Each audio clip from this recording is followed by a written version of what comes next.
Good evening, everybody. My name is Mark Corman. I'm a state delegate from District 16 and the chair of the Montgomery County Health Delegation. Welcome to the Maryland Consolidated Transportation Program annual meeting with Montgomery County. Our thanks to Secretary Ports and the rest of the MDOT team for joining us live for the first time in a few years, not on Zoom.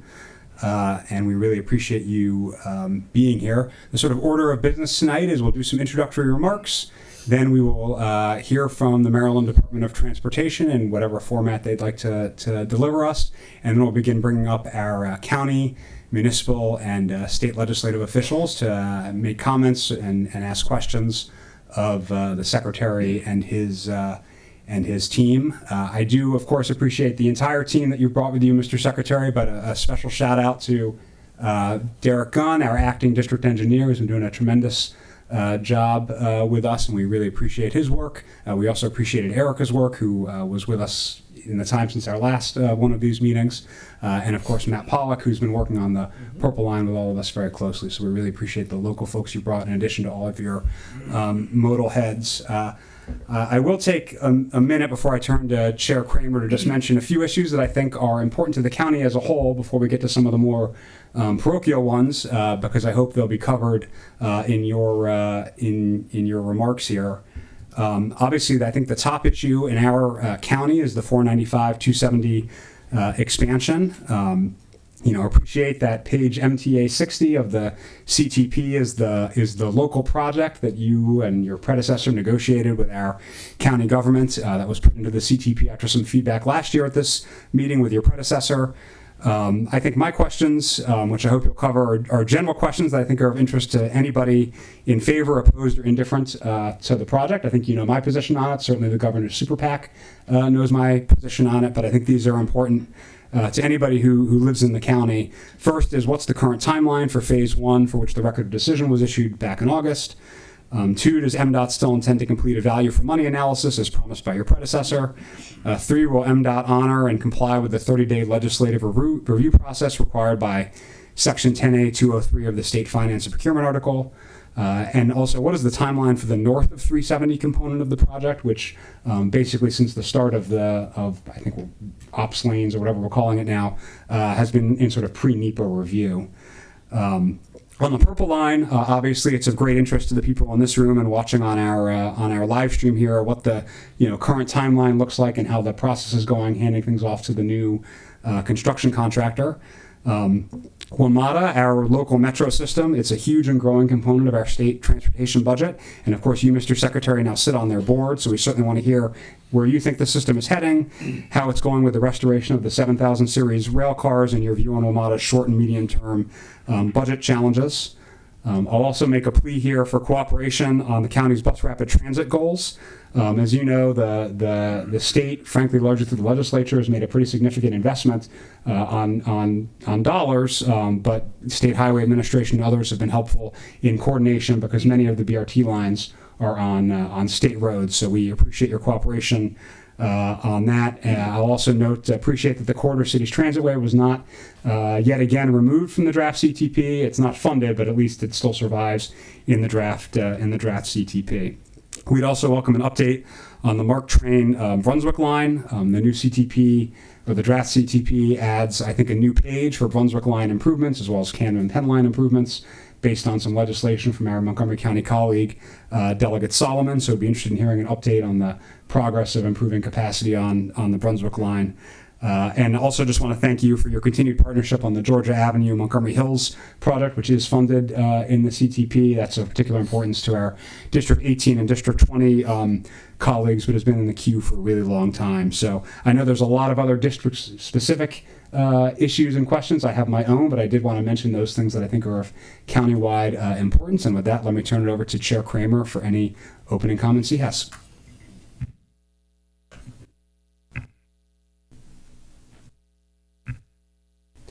Well, thank you for that, Chair Corman. Your introductory remarks, thank you. And I just want to say thank you to the members of the public who are joining us this evening, to our Montgomery County officials who are here. Very important to have our partners in county government attending and joining with our state partners. And I want to extend my gratitude and thanks to Secretary Ports and your outstanding team who reflect your leadership as Secretary of Transportation. You are all very dedicated public servants, and you put a lot of time, effort, and energy into all that you do, and we are very much appreciative, and the good residents of Montgomery County benefit from all the work that you do. So thank you, Secretary, and I don't think we've had one of these where I haven't also said thank you to Administrator Neiser for your outstanding work.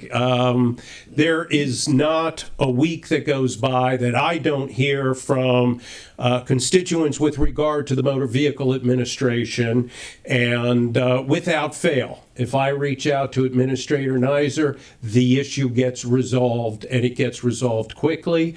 So thank you for that. And Mr. Secretary, again, thank you for all you do and your hard work, and look forward to our conversation this evening. Well, first of all, thank you, Delegate Corman and Senator Kramer. Appreciate those comments. And Senator Kramer, if I had a nickel for every time Chrissy Neiser got a compliment, I'd be a very rich man right now, I will just say. But thank you again. It's always good to hear because we do have a good team here, and they do get a lot done, and we're very proud of them. So for the record, hello, my name is Jim Ports. I'm Secretary for Maryland Department of Transportation. And thank you for inviting us to provide an overview of our CTP, our Consolidated Transportation Plan. It's a 6-year plan, which is from years 2023 through 2028. I brought our whole MDOT team here with us today. From the State Highway Administrator, I have Administrator Tim Smith. And Delegate Corman, as you mentioned, Acting District Engineer Derek Gunn. From the Maryland Transportation Authority, I have Executive Director Will Pines. From the Maryland Transit Administration, I have Administrator Holly Arnold and Purple Line Executive Director Matt Pollack. From the Motor Vehicle Administration, the star of the evening, Administrator Chrissy Neiser. From the Maryland Aviation Administration, Executive Director Ricky Smith. And also join us from the Secretary's Office, Regional Planner Carrie Snyder in the back there, and State Legislative Officer Melissa Ihorn. I first want to thank you for taking time to visit with us in Mako. Mako is a great opportunity to connect and understand how we can work together to help solve things for your local county. Over the years, I think we've developed a great working relationship, and I can't emphasize enough that we're not only available at Mako and CTP, as many of you know, we're only a phone call or an email away, and we're more than happy to work with you. Now I want to take a minute to look back over what we accomplished working in partnership with you and other counties from Western Maryland to Eastern Shore. Thanks to Governor Hogan's record investment in transportation infrastructure, we've accomplished a great deal over the last 8 years. With Governor Hogan's leadership, MDOT immediately began moving forward on top transportation priorities in every region across the state. We've improved 100% of the state's highway system, making our roads and bridges much safer and less congested. Of the 69 poorly rated bridges that were originally identified in 2015, SHA has repaired or replaced all of them. We're continuing to address aging infrastructure. We now only have 26 bridges that are rated poor, and that's a historical low for Maryland. All these bridges that I just mentioned are now under construction or funded for construction or in design. Also on our list of accomplishments is the switch to all electronic tolling across the state. The move is keeping traffic flowing and easing congestion, as well as helping the environment, not having idling cars at the toll booths. And speaking of tolls, very important reminder, time is running out to pay your unpaid tolls and have the late fees waived.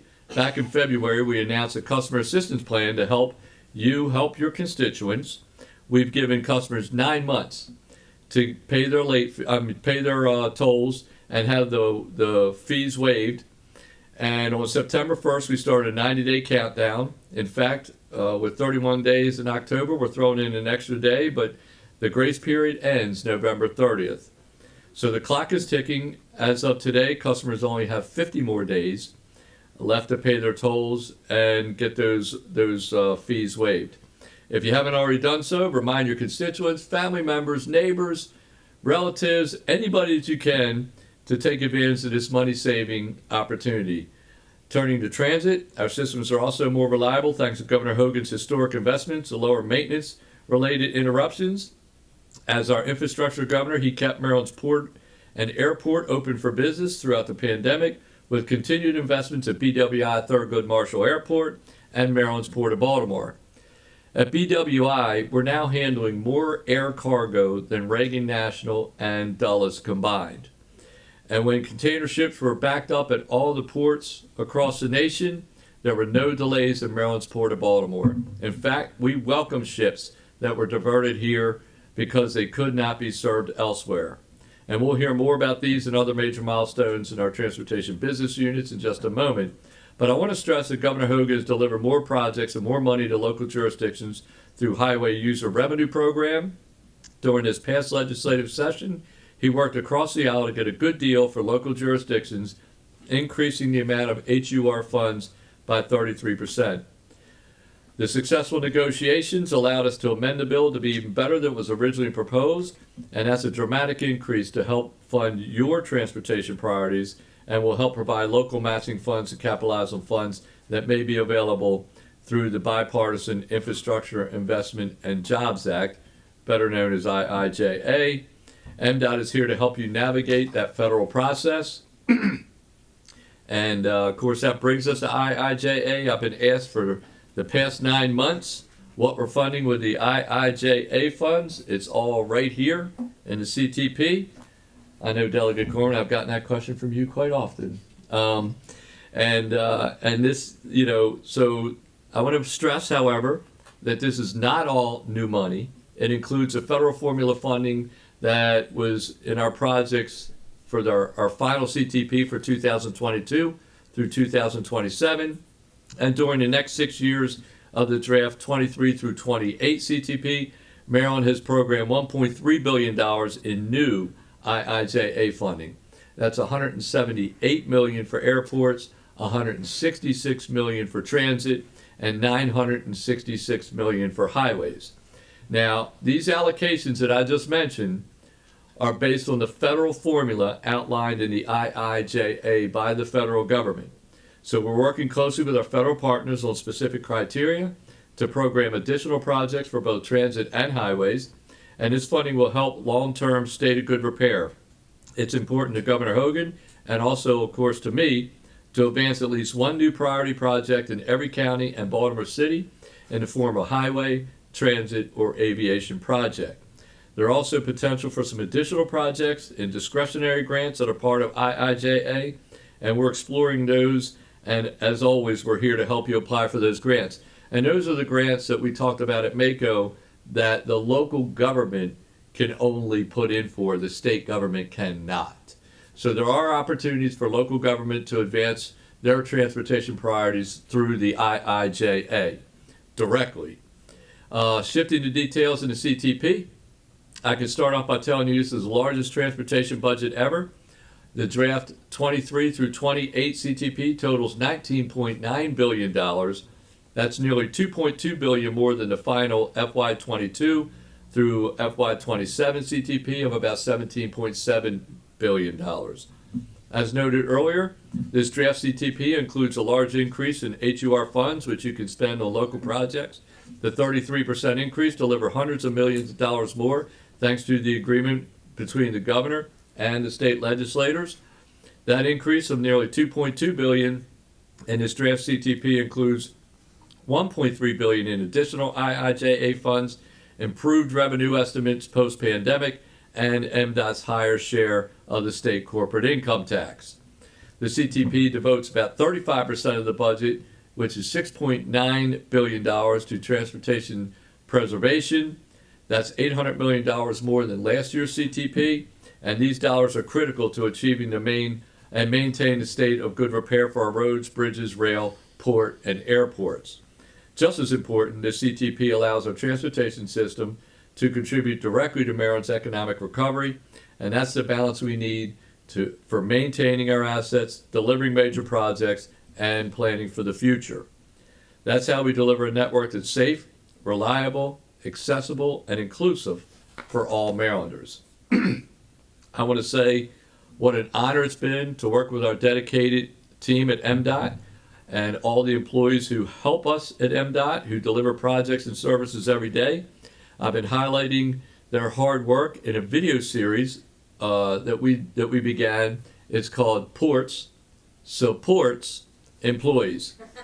So we've shown Marylanders what it's like to be a crane operator 165 feet up in the air, Maryland's Port of Baltimore. If you watch that video, you will see I'm scared to death of heights. You will not see a sequel, guaranteed. I also went out with state highway crews to fill potholes. And I also went out with state highway crews to pick up litter. And speaking of litter, I'm going to talk a little trash right now. Litter along our highways costs us all some serious dough, more than $60 million over the last 8 years. That's $7 million per year. Think about that waste. I'm sure every one of you in here can think of better ways to spend $7 million per year. At MDOT, we launched a program to encourage people to stop this waste, or in other words, put waste where it belongs. So I brought some reusable bags that we're handing out so people can put them in their cars. If you had the headrest, got the two prongs come down, you hook these on the prongs, hangs on the back of your seat, put your trash in there, and empty it when you reach your destination. I also want to mention that we created two superheroes. We have Recycle Ruby and Can It Clay, and the reason we created the superheroes is to have kids shame their parents into not throwing trash out the window. And it's just not state roads, it's county roads also, right? It looks terrible, it's dangerous for our employees to pick up, and it wastes a lot of dough. So we need your help. Please spread the word to put trash in a bag instead of on our roadways. And if you do look at that video, you will see that I introduced people to what a trash can actually looks like. And it does not look like our highway system, I can assure you. So if we all do our part, we can stop garbage and $60 million from, get ready for it, literally going out the window. I'm sure Administrator Tim Smith can find much better ways to spend $60 million. And with that, I will turn it over to Tim Smith, Administrator for MDOT SHA. Thank you, Jim. Good evening, Senator Kramer and Delegate Corman and elected officials in attendance.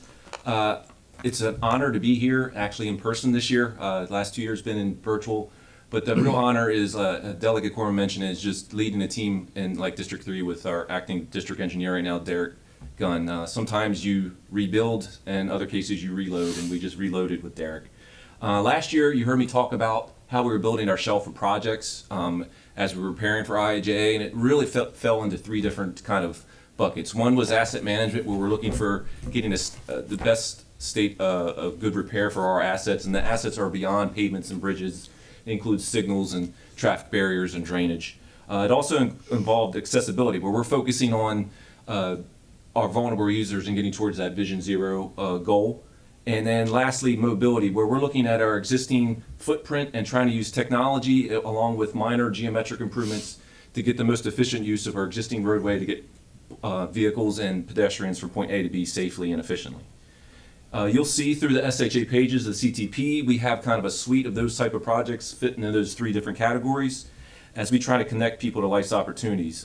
You heard Secretary Ports mention kind of our statewide progress, but wanted to kind of highlight just a couple here in Montgomery County. One is we're just about to complete our Maryland 97 Brookville bypass this fall. That's a 2-lane highway bypass with bicycle compatible shoulders, and we divert traffic around Brookville to preserve the historic nature of the town. And I want to thanks to the county for their contribution, as this project will improve not only traffic, but also safety operations for our north-south commuters in that area. Another one, earlier this year, we completed intersection improvements at 190 River Road and Braeburn. We added pedestrian activated traffic signals, channelized islands, and relocated pedestrian crossings there, along with improved sidewalks to enhance safety, especially to and from Walt Whitman High School there. So we're harnessing the benefit of IIJA enable funding with our team to improve conditions like across those three different buckets, as I mentioned, and to add value across the state for the next 5 years. So in Montgomery County, as Delegate Corman mentioned, is one of those is Maryland 97 Montgomery Hills. We have fully funded that to improve both safety, but more importantly, the accessibility there in Silver Spring. So that IIJ money will enable us to fund all phases and put the project through construction that will address the county's top priority. I also wanted to highlight accessibility as we look at our CTP as we kind of, like I mentioned before, move towards zero deaths and Vision Zero goals. So you won't necessarily see that show up in individual project PIF sheets in the CTP, but you will see that we dedicated an additional $80 million towards us to help us move towards those goals. And so we've identified priority corridors for us to focus on for accessibility and resource-wise. Two of those locations are right here in Montgomery County. One is Maryland 124 in Gaithersburg, and another one is Maryland 650 in Silver Spring, are just a couple of those priorities where we're using data as well as the customer feedback to set our priorities for. So we've identified some near-term, short-term, and mid-term goals to improve safety for our vulnerable users. You'll see some of those. You've seen a lot of those in Montgomery County already, but a lot of them are continental striping, our no turn on red, leading pedestrian interval. What we're trying to do is make it safer for our pedestrians to get across the street. But also we're looking at more advanced geometric improvements related to pedestrian signals as well as geometric improvements. So I just guess I want to continue to stress the collaboration we have with Baltimore, with Montgomery County. I know Chris Conklin and I talk frequently, but when we understand each other's priorities, I think that ends up building a better relationship and it ends up ultimately building a better mission for all of us. So I appreciate your patience listening to me, and I will pass the ball over to our teammate at MDTA, Will Pines. All right, well, thank you, Tim, and good evening, Senator Kramer, Delegate Corman, and other distinguished elected officials. I'm Will Pines, Executive Director for the Maryland Transportation Authority. As the Secretary mentioned, time is running out with the MDTA's civil penalty waiver grace period. Please take advantage of the plan now by paying unpaid video tolls either in one payment or incrementally between now and 11:59 p.m. on November 30th. And really specific with that time because we do want to be clear that the program is ending. For every video toll transaction paid in full during the 9-month waiver grace period, the related civil penalty is waived. Toll bill referrals to the Central Collections Unit and MVA have ceased temporarily and will resume on December 1st. Starting December 1st, customers will be responsible for the full amounts of all unpaid tolls and civil penalties, which will be due based on the printed due dates. Good news is our call and web chat wait times are much lower than before, so customers can easily reach us to resolve any of their tolling questions or needs. The MDTA has completed posting online all Maryland customer tolls that were deferred during the COVID-19 pandemic. The MDTA encourages customers to check their accounts at driveeasymd.com and to pay their tolls before civil penalties are assessed. You should have also received our letter encouraging you to alert your constituents to start making those toll payments now, so please don't wait until it's too late. Now for some other updates. In August, the MDTA held a hiring event at our Intercounty Connector Eastern Maintenance Facility. The event was a recruitment effort to bring future facility maintenance technicians to the MDTA facility. This was a very successful event, and we hope to host more hiring events in the future. The MDTA still has openings, and so please share with your friends, family, and constituents to look out for our open opportunities at governmentjobs.com/careers/m.md. For those of you traveling on the Bay Bridge, we've just completed the open houses for the $28 million Bay Crossing Study Tier 2 NEPA in early September. If you missed the open houses, the virtual meeting is still available online, and the comment period for that closes this Friday, October 14th. The governor announced the funding for the Tier 2 in June following the Federal Highway Administration's April approval of the combined final environmental impact statement and record of decision for the Bay Crossing Study Tier 1 NEPA. The 4 to 5 year Tier 2 study will build upon the Tier 1 findings and identify specific alignment alternatives within Corridor 7. That corridor is the 2-mile corridor that runs from the Severn River Bridge in Anne Arundel County to the US 5301 split in Queen Anne's County. So if you want to learn more about that, please visit baycrossingstudy.com for additional information. And with that, I want to thank you, and I'll now turn it over to the star of the show, Holly Arnold, with the MTA. I think the real star is sitting here next to me. So thank you all. Good evening, everyone. For the record, I'm Holly Arnold, the administrator for the Maryland Transit Administration, and I am joined by Matt Pollack, the executive director for the Purple Line. And I'm really glad to be here with you to report that it's an exciting time to be working in transit in Maryland. In June, MTA celebrated the 5-year anniversary of the Baltimore Link launch, which brought high-frequency transit with buses arriving every 15 minutes or less to the region. In addition to a more efficient transit network, Baltimore Link also set the stage for dozens of innovations and enhancements for the rider experience across the state, including MARC and commuter bus riders in your county. Most notably, real-time GPS capability through the transit app on all of our fixed route service, enabling riders to know when their commuter bus or MARC train will arrive, and mobile fare payment with Charm Pass. And just last year, we launched Charm Flex 3 and 10-day fare passes in response to those riders who need more flexible commute options.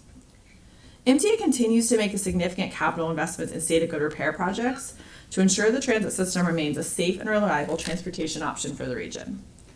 Items planned for funding in the current CTP between now and 2028 include $185 million for MARC train, locomotive, and railcar overhauls and replacements, and $237 million for MARC train track and guideway. MTA is also preparing for the future of transit. The $65 million MARC Riverside Heavy Maintenance Facility in Baltimore is nearing completion and will enable MTA to enhance its locomotive and railcar maintenance capabilities and will help support major transit infrastructure improvements along the entire Northeast Corridor. We're also continuing to work collaboratively with stakeholders to explore the feasibility of expanding service on the Brunswick Line to Western Maryland and to identify opportunities to improve existing service on the line. MTA is in the final stages of completing the first 50-year statewide transit plan. Building upon existing regional and local transit plans across the state, this plan outlines a 50-year vision for transit in Maryland to help define transit needs across the state for future generations. We really appreciate Montgomery County's participation in the development of the plan, and we look forward to moving into implementation. MTA remains committed to delivering the Purple Line, a critical transit project for the residents of Maryland. Our new design-build contractor, Maryland Transit Solutions, is progressing construction all across the alignment. As we speak, construction is occurring at the Paul S. Sarbanes Transit Center in Silver Spring, the Bethesda Metro Station, Connecticut Avenue, and Littonsville.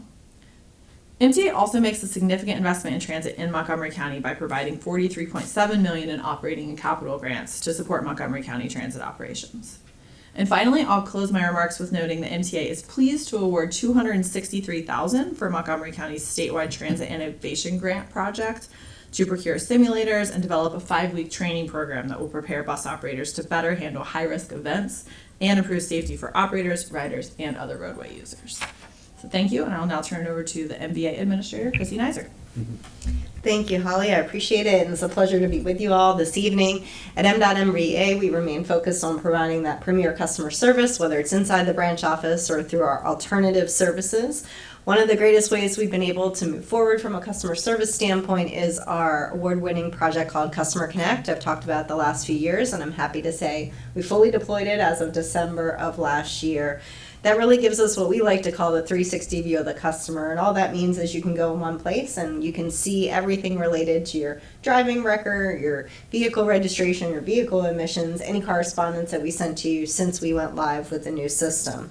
It also allows more transactions to be done online than ever before, and in fact 74% of our transactions are now happening outside that traditional customer agent serving a customer at our branch offices, which obviously is a huge change from where we were over the last several years. We also encourage customers to check out all those services that you can do. A lot of new features there, from making an appointment, seeing your driver license information, and checking what your deadline might be for vehicle emissions. As I said, we are appointment only still, and so that enables us really to more efficiently serve our customers. In fact, on average, about 75% of our customers are being served within 15 minutes or less. That's the kind of guarantee that we've made to customers, that with the appointments that we would serve them within. We're also continuing to expand what we call our one-stop shop. We like to say that customers, just want the services they need. Our branch offices are often in really accessible locations that hopefully we can provide other government services at. And I think Gaithersburg is a great example of that. So we not only have an EasyPass service center, if you need to take a transaction or work with EasyPass employees. We also now have our Veterans Affairs Benefit Center, so for our veterans, they can go in there and get the services that they might need, as well as you can get TSA pre-check or TWIC services. So TWIC's important for our port workers who need that background check in order to get access to the port. All branches within Montgomery County all now have access to a 24-hour tag return box. That's something that came out of COVID too, just a way of providing service in a more accessible way so that anybody can complete that tag return at any time they need. In May, Maryland became only the second state to launch Maryland Mobile ID and Apple Wallet. That is a voluntary and secure program. There's no fee to it if you decide to join. If you're an Apple user, you just go right into your wallet and you can add your service from there. It will require you to have your license and take a photo and do a few other things to confirm your identity. You might ask, why would I want my driver's license on my phone? The reason is you hand over that physical license, and Senator Kagan knows this very well, and you're giving all this information to folks that don't need that information. Right now, the mobile ID is accepted by TSA, both at BWI and Reagan National, as well as many other airports throughout the country. And in working with TSA, you would assume, at least I did, they're law enforcement, they need all the data on your license. That's actually not true. They needed 4 pieces of data on the license. So when you're handing over the entire license for them to allow you to enter the secure facility, you're really giving access to a lot more information than you need. So that's why we're interested in the technology. Again, it's voluntary. If individuals don't want to do it, then certainly no need to, but we are excited, and there's been a lot of interest within our customers. And for those who are Android users, we're going to have a solution for you as well. We want to make sure that there's equal access to the service. I know we've talked about Real ID a lot over the last several years. I'm proud to say Maryland residents are now 88% Real ID compliant, and that really shows up well against the national average, which is 51% according to DHS. That deadline does remain May of 2023, so we continue to track that and make sure our residents are aware of the upcoming deadline. We also remain focused on roadway safety and reaching that goal of 0 fatalities, our Maryland goal. Last year we lost 563 people on our roadways. I know we all share that same passion and know that is 563 too many, even though it was a decrease from 2020. But it's the same issues that we see year after year in terms of speed, that reckless behavior on the highways, impairment, lack of wearing belts, and distraction. And so one of the things that we continue to do is make available local grant funding. And so in September, Governor Hogan announced $193,000 for Montgomery County agencies to address highway safety. We're also encouraging local jurisdictions. I want to commend Montgomery County. You've always been very active in terms of developing your local plan that works in conjunction with the statewide plan, and obviously us working with the federal government as well. The bipartisan infrastructure law has made funds available to implement local plans, and jurisdictions who have developed a plan are eligible for additional funding from SHA for infrastructure-related priorities. And I think that's important because that's something that didn't exist in the past, and SHA has now made that commitment. If the local jurisdiction develops a strategic highway safety plan, they will work with you on safety-related projects. At MBA, we remain committed to being the best in the nation at everything we do, but we couldn't do any of it without our employees. Not only have they worked under really challenging conditions over the last several years to provide that premier customer service, they continue to come up with new and innovative ways of serving Maryland residents, and I'm so proud to work with them. So thank you for your time this evening, and I'm now going to turn it over to Ricky Smith at MAA. All right, thank you, Chrissy. Good evening, Senator, Delegate, other members of the county representing the county. I'm Ricky Smith, Executive Director of the Maryland Aviation Administration, and I'm I'm happy to be here to provide you an update on the important things going on with MAA. So BWI Thurgood Marshall Airport and Martin State Airport are important economic engines and transportation resources for the state of Maryland and the entire region, as you know. Martin State Airport is a critical general aviation reliever airport providing important services to corporate, personal, emergency, law enforcement, and military operators. BWI Marshall and our airline partners support commerce, including tourism, business development, and cargo operations. We do this while also being a good neighbor. At the airport at BWI Marshall, we have a comprehensive noise program to help support our local communities, including a system with nearly 30 sophisticated noise monitors placed throughout the region. We created and supported the DC Metroplex BWI Community Roundtable, which has worked to make important changes to airline flight procedures near BWI Marshall Airport to the benefit of our neighbors. In August, the FAA presented proposed changes to these local flight procedures. The roundtable agreed that the FAA recommendations were consistent with their proposed changes and voted to support the FAA's plan to move forward with the improvements. This was a crucial step in bringing important relief to nearby communities. We acknowledge and thank the roundtable for their diligent work and for successfully completing their mission. At BWI Marshall, airline and passenger traffic continue to rebound, trending at about 80% of pre-pandemic levels. And during certain peak travel periods, passenger traffic has approached levels not seen since before the pandemic. 3 new airlines have launched service at BWI Marshall in recent months, and several new or returning international and domestic airline routes have been added to BWI this year. Beyond passenger traffic, air cargo, as Secretary Ports mentioned, continues to be a bright spot for the airport. Last year, BWI Marshall set a new annual record for cargo operations with more than 618 million pounds of cargo transported. That makes up more than 55% of total air cargo flown through the region's 3 major commercial airports. We have several major capital projects underway that will add new services and amenities for our customers, while also providing important facilities for our airline partners. Our $55 million restroom improvement program is expanding and enhancing 6 sets of restrooms throughout the airport terminal. The improved facilities will help ensure an excellent passenger experience. Site development is currently underway for the construction of a major maintenance hangar for Southwest Airlines.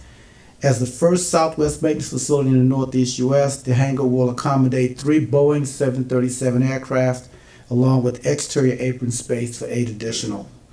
And the major multi-year Concourse A/B and baggage handling system program will transform the passenger's experience and provide additional capacity for Southwest Airlines.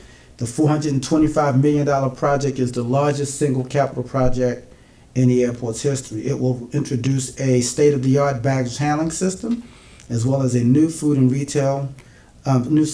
and retail options, restrooms, and a direct connection between concourses A and B. In addition to these capital improvements, the bipartisan infrastructure law provides $178 million for both BWI Marshall and Martin State airports. The federal funding will advance important airfield improvement projects. The MAA will continue to support 35 public use airports that serve communities across the state. For the Statewide Aviation Grants Program that provides important state funding and support for airport improvement projects across the state, thanks to Secretary Ports. MAA intends to administer $3.5 million in state grants during fiscal year 2023 for regional airports across Maryland. This includes $800,000 in funding to support runway extension paving at Davis Airport in Laytonsville. Now we'll toss it back to Secretary Ports. Jim. Thank you, Ricky, and thank you, everyone, for the opportunity to discuss our 6-year CTP plan. Oh, sorry about that. I said thank you, Ricky, in case those didn't hear me. And thank you, everyone, for the opportunity to discuss the 6-year CTP plan. Now, I will turn it back over to Delegate Corman and Senator Kramer. But before I do that, Delegate Corman, you went through a list of issues, and I'd like to quickly try and address those. I can't write quite as fast as you talk, but I hope I got them all. But if not, I apologize. So you asked about the 495, 270 expansion timeline. We're working with AMP on that timeline right now with their subcontractor. As far as the value for money question and whether we're going to do that study, yes, we are. Once we have the inputs from the section proposal, of course, we will give you the legislature 30-day review process. As a former legislator myself, I understand how important that is. So yes, the answer is yes. The North 270 timeline, we have $100 million included for planning and preliminary design for Phase 1 North, and we expect that work to begin in calendar year 23, and it'll take approximately 3 years. You shifted to Purple Line and kind of WMATA, as I recall. The 7000 series rail cars, we are making progress on that, especially with the safety reviews. We are, every one of those cars that is put into service, we are checking them on a regular basis to make sure they're still in alignment. You mentioned BRT. Those goals, obviously, this administration is supportive of BRT. I know it's important to the city of Gaithersburg because I know they are asking for BRT on Maryland 355, and we're committed to moving forward on those transit agreements that we had talked about through the P3 once we have the phase developer and we close on these projects. The corridor transit way that you talked about not being funded, obviously the first step to that is to put it in the STIP. It is included in the STIP, so we anticipate funding in the future. And the MARC train, I think you said the Brunswick Line, we are working on the public draft of the Brunswick Line plan later this year, and we'll discuss the potential service enhancement options and discuss potential for infrastructure to support this service. I will say also on the BRT issue, one of the things that we recognize is that you do have one of the best transit systems in the country. It's called the school bus. And I think this is where we can use your help because, as you may know, at least in the area I live, I see a lot of parents, moms and dads, taking their kids to school in their cars, going to pick them up in the afternoon, and that's all during rush hour. So not only are they not using transit, but they are also contributing to the congestion in their vehicles going to and from the school to drop their kids off. So any help that you all can give us, that would be greatly appreciated. And I think it would, help the congestion problem and help people get used to transit as we move forward. I hope I didn't miss any, but if I did, I apologize. Thank you, Mr. Secretary. And that was a great advertisement. Tomorrow is Walk to School Day. So thank you for teeing that up so nicely. This Transit Caucus member really appreciates it. Good. With that, we will turn to some of our partners in government, and I believe we'll begin with our municipal officials. I believe we have a council member from the city of Gaithersburg who's with us, and a council member from the city of Rockville. And the way this will work, in this case, gentlemen, is just come to the table here, and you have to press your mic on to make your comments. And although we don't have formal time limits this evening, please keep in mind we have 2 levels of government behind you. So, and with that, Councilman Harris.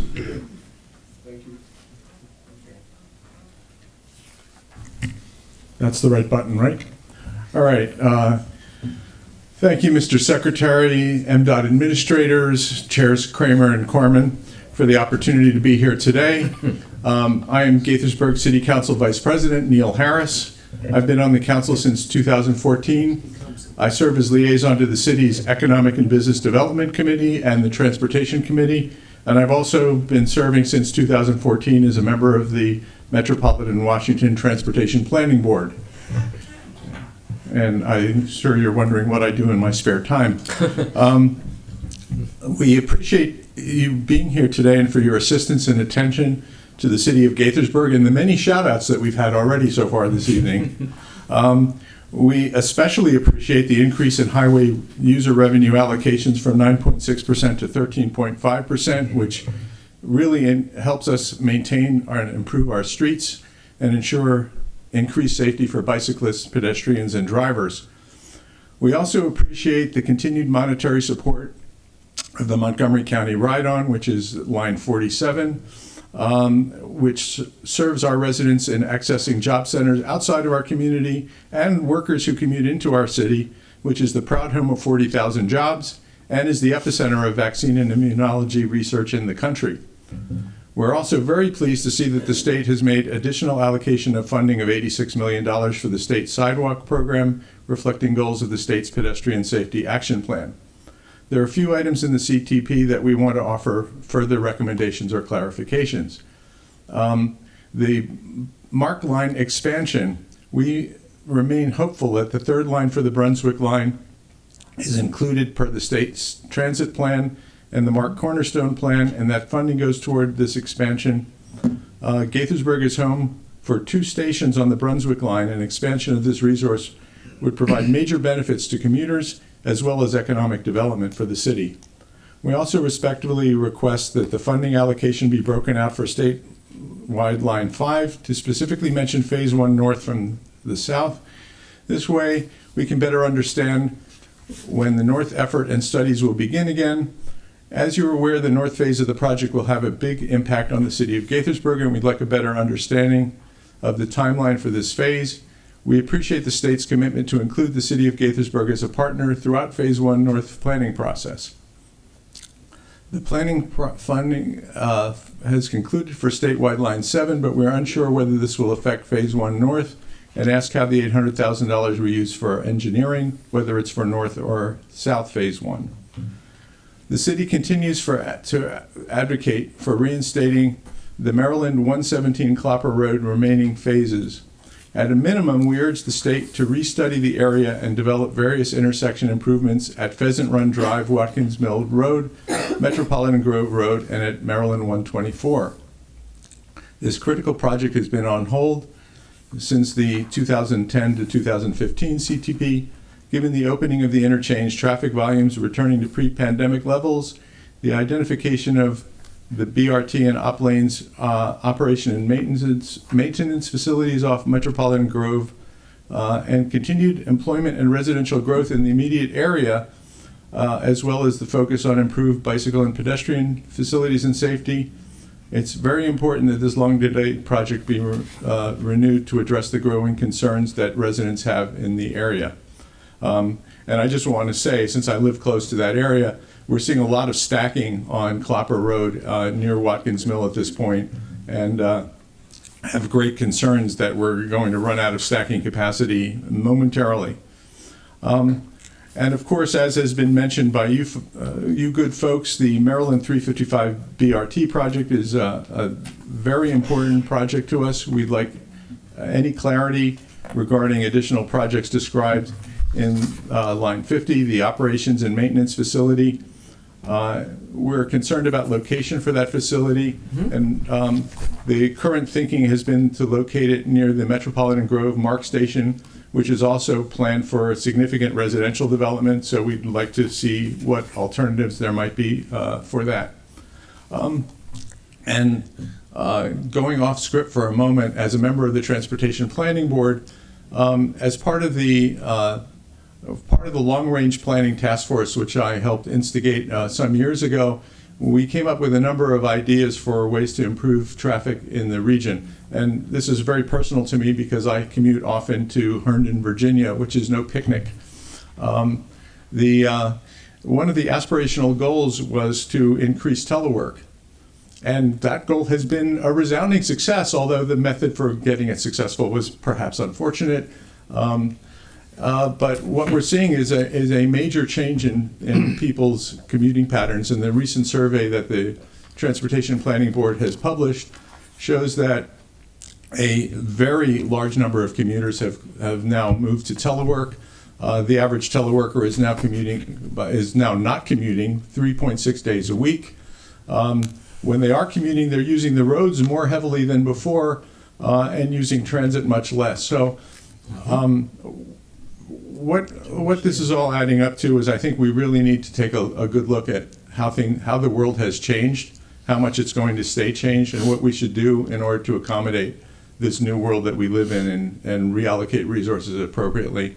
And one last thing that we see is in terms of funding for these projects, we see clearly that the gasoline tax is not the future of funding our roads and transportation infrastructure. So we're hoping that everybody's taking a good hard look at how that all works. So thank you for indulging me for another extra minute, and we appreciate your help and support on all these issues. Okay, I will attempt to answer you also on these. Was I speaking slower than? Yeah, I was able to write down a little quicker. Yeah, I was. Yeah, but first of all, I want to thank you for mentioning the increase in HUR funding. I think that is an important aspect of what we do. You know, we're trying to balance getting these projects completed along with providing local funding, especially to the local jurisdictions. So I appreciate you mentioning that, and also mentioning the ride-on funding. Appreciate you mentioning that, and also the $86 million for sidewalks. Delegate Corman, that'll help the kids walk to school tomorrow. Maybe not all these sidewalks, but we're getting there. And so I think it's a good collaboration between the state and the county, and as well as the local jurisdictions.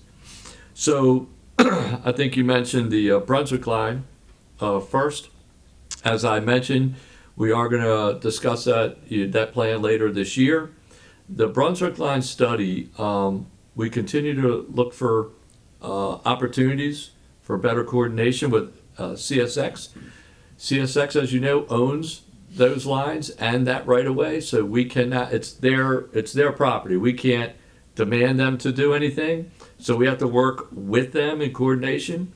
MDOT MTA provided a briefing on the first draft in the spring of 2022 of the feedback we received, and the second draft of the study is under development, and the agency will be releasing it for public comment by the end of the year. So that's kind of your, I guess, update.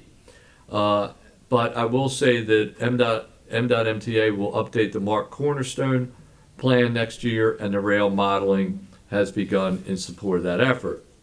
Let's see, I think you mentioned line 5. So $100 million was included in the SHA SW5 for planning and preliminary design of Phase 1 North. The work is planned to begin in calendar year 2023 and run for approximately 3 years, as I had mentioned earlier, to an earlier discussion. Let's see, I wrote down line 7. That line, SHA SW7, was originally set up for preliminary planning for the entire program. Once the first project was narrowed to Phase 1, a separate line, SHA SW5 was set up solely for planning and preliminary design for Phase 1. Phase 1 North planning and preliminary design is included in the SW5 to begin in calendar year 23. $800,000 under the MTA. 60 is solely for coordination efforts for the future transit investments for Phase 1 south to Montgomery County. And so I guess that would be pretty much the update for that one. Look at my notes. Maryland 117. Nothing's currently funded in our CTP on the Maryland 117 corridor, but that doesn't mean that District 3 isn't monitoring it from a safety and operational perspective. It was the second SHA priority behind Maryland 97, Montgomery Hills in the county's 2020 priority letter, and so we're continuing to look at that. BRT, I had already talked a little bit about that. Obviously, as we move forward with our transit commitments and a record of decision, including constructing new bus bays at Shady Grove Metro, increasing parking at Westfield Montgomery Mall Transit Center, and constructing equipment with the Metropolitan Grove Operation and Maintenance Facility. You did mention that there's a conflict, but that's the conflict between you all, Gaithersburg and Montgomery County. That's not a conflict for us to solve. That is because I believe the city of Gaithersburg did not agree to where that facility was going to go. And so I guess between you and Montgomery County, you'll figure it out and let us know, and then we'll move on from there. But that's not technically our conflict. I think I got it. Okay. Okay. Thank you. Thank you, Secretary Ports and Chairs Kramer and Corman. My name is Mark Pershala, Rockville's council member stepping in for Mayor Bridget Donnell Newton, who is unable to attend. She gives her regrets, and I had about an hour to prepare for this, so nevertheless, here goes. So Rockville appreciates that 2 Rockville projects were listed under the Transportation Alternatives Program. These would be the Scott Veers Drive shared use path for a feasibility study, and for North Stone Street Avenue, sidewalk improvements for the design. We're also very grateful that the state is working with the county on various transit alternatives. We are very interested in BRT, as is Gaithersburg, but other transit as well. All that said, Rockville's biggest concern is with the proposed P3 that would widen I-270 and I-495. And I'm sure you've heard many times Rockville is the municipality that would be most impacted by this project. Rockville's mayor and council, on behalf of its residents, has been unanimous in its oppositions to this project and has communicated this stance to the state on many occasions. Our main points, which have all been communicated to the state already: we don't see the benefits for those who cannot afford the tolls. In many respects, the users of the general purpose lanes will see worse commutes. This is according to the state's own data. And this is after enduring 5 to 6 years of construction, including all bridges in Rockville that cross I-270 would be torn down and rebuilt. And you can imagine the impact that's going to have on the east-west communication within the city. We see further negative impacts on marginalized communities. This is after decades of systemic degradation of black and brown communities. The considerable benefits of the recently completed I-270 Innovative Congestion Management Project, ICMP, would be reversed, with the worst end result for most people. And so I just love this so-called no-build option. Is really a misnomer, because it should be called the already done something very good option, which is the ICMP, and we're going to see that go away. Most impactful to Rockville, 2 Rockville bridges that are city-owned, that's Goody Drive and Wooten Parkway, do not currently connect with I-270. They just go right over it. They would be repurposed to be the ramps for the toll lanes, and we believe that this kind of thing will have major traffic circulation changes in Rockville that we will have to mitigate, and we don't see the state plans to pay for these mitigations. There are a few of our neighborhoods that could be tremendously impacted by these new interchanges. We see further environmental degradation from the direct impact of construction, increased highway use, and from resulting sprawl. We see traditional ways of thinking that emphasize car trips. We don't see a commitment to reducing car trips to the use of telecommunications for work and for many tasks, and I must say that Councilmember Neil Harris from Gaithersburg put forth great testimony, about the telework. I've been in my own business for 12 years. It's been 100% telecommunicating, mostly international. Anybody who's a knowledge worker, that's just a great alternative. We believe that the present proposal for Stage 1 is part of a broader plan to encircle Washington, D.C. with such toll lanes. We believe that Stage 1 will create unbearable choke points, and that we will be told that the only solution is to march on with more pavement. Rockville awaits the traffic modeling data that we just paid for, and we expect that in mid-October. However, we believe that these data should have been made freely available a long time ago. So now is the time to take climate change seriously. Now is the time to live, work, task, and play differently. And oh, by the way, OPEC is still around, and they are cutting production to keep oil prices high. And didn't we see that movie in the 1970s during the oil crisis? And some of us were around during that oil crisis. And by the way, as an additional note, November 30th is also important because that's the day I retire from my business. So thank you. Oh, well, there you go. So, as one of those who was around in the 70s during that crisis, yeah, I remember the odd and even days. Yeah, I remember that, lining up for gasoline. You mentioned a few things. Well, one, you talked about the bridges and tearing down all the bridges. We don't do that all at the same time, obviously. We have a very successful program on I-95 that goes from Baltimore City, Baltimore County, and now into Harford County, called the Express Lanes Project. Being from that area, I call that my ICC, if you will, Intercounty Connectors for Baltimore City, Baltimore County, and Harford County. One of the things that you talked about was neighborhoods and the impact of neighborhoods. So the idea behind the P3 toll lanes is to get people out of the neighborhoods and back onto the highway system, because as the highways get congested, as you know, people start going different routes, taking Waze and Google through the neighborhoods, which also impacts our school districts and children and the safety of them. So one of the things that we are trying to do is get people back on the highway. It works with the express toll lanes on 95. That was a parking lot in the morning, a parking lot in the afternoon, and now it's free flowing in the toll lanes as well as the free lanes.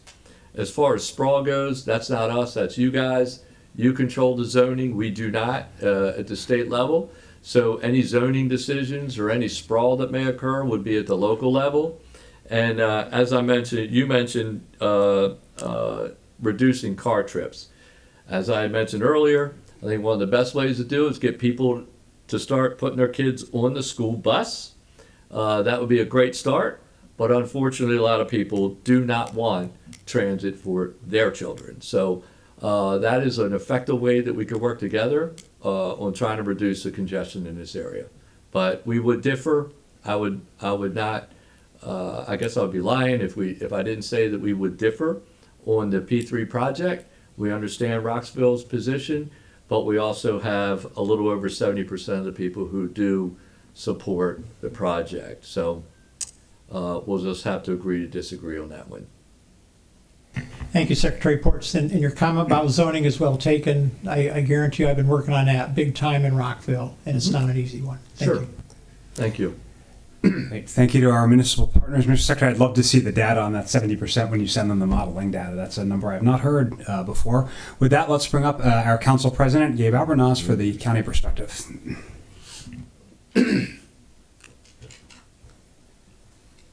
Hello, good people. There are mints in some of those drawers, so help yourself. Yeah. So it is a privilege to be with all of you this evening. Thank you so much for your leadership and your public service. I provide testimony today on behalf of my colleagues on the council. I begin by noting that we are very pleased to see the increase in spending of $2.2 billion compared to the previous CTP. But we are somewhat concerned that it's unclear whether state revenues will sustain this increase, and we believe that it's time to assess the stability and reliability of the Transportation Trust Fund sources to ensure continued investment. We appreciate the restoration of highway user revenues available to both counties and municipalities to meet local needs, and we believe that the goal should be to sustain and enhance this into the future.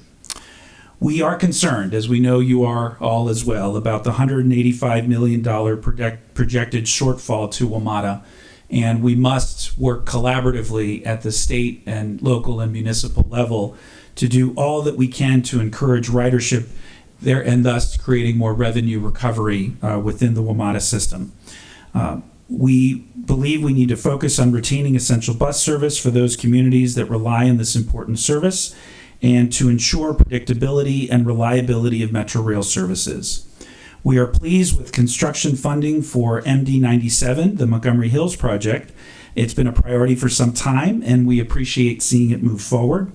We would appreciate some more progress on other priorities, such as Maryland 117, which is located in Gaithersburg and we believe needs attention. MDOT engagement in transportation investment is needed to help grow our economy. BRT on 355, US 29, Maryland 586, 650, and 187. These are all on state highways and have the potential to transform these corridors. They also enable connections to neighboring jurisdictions.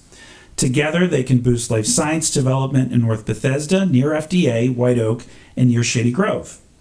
And most importantly, we all need to accelerate efforts to reduce serious and fatal collisions, both pedestrian and bicycle, in our community.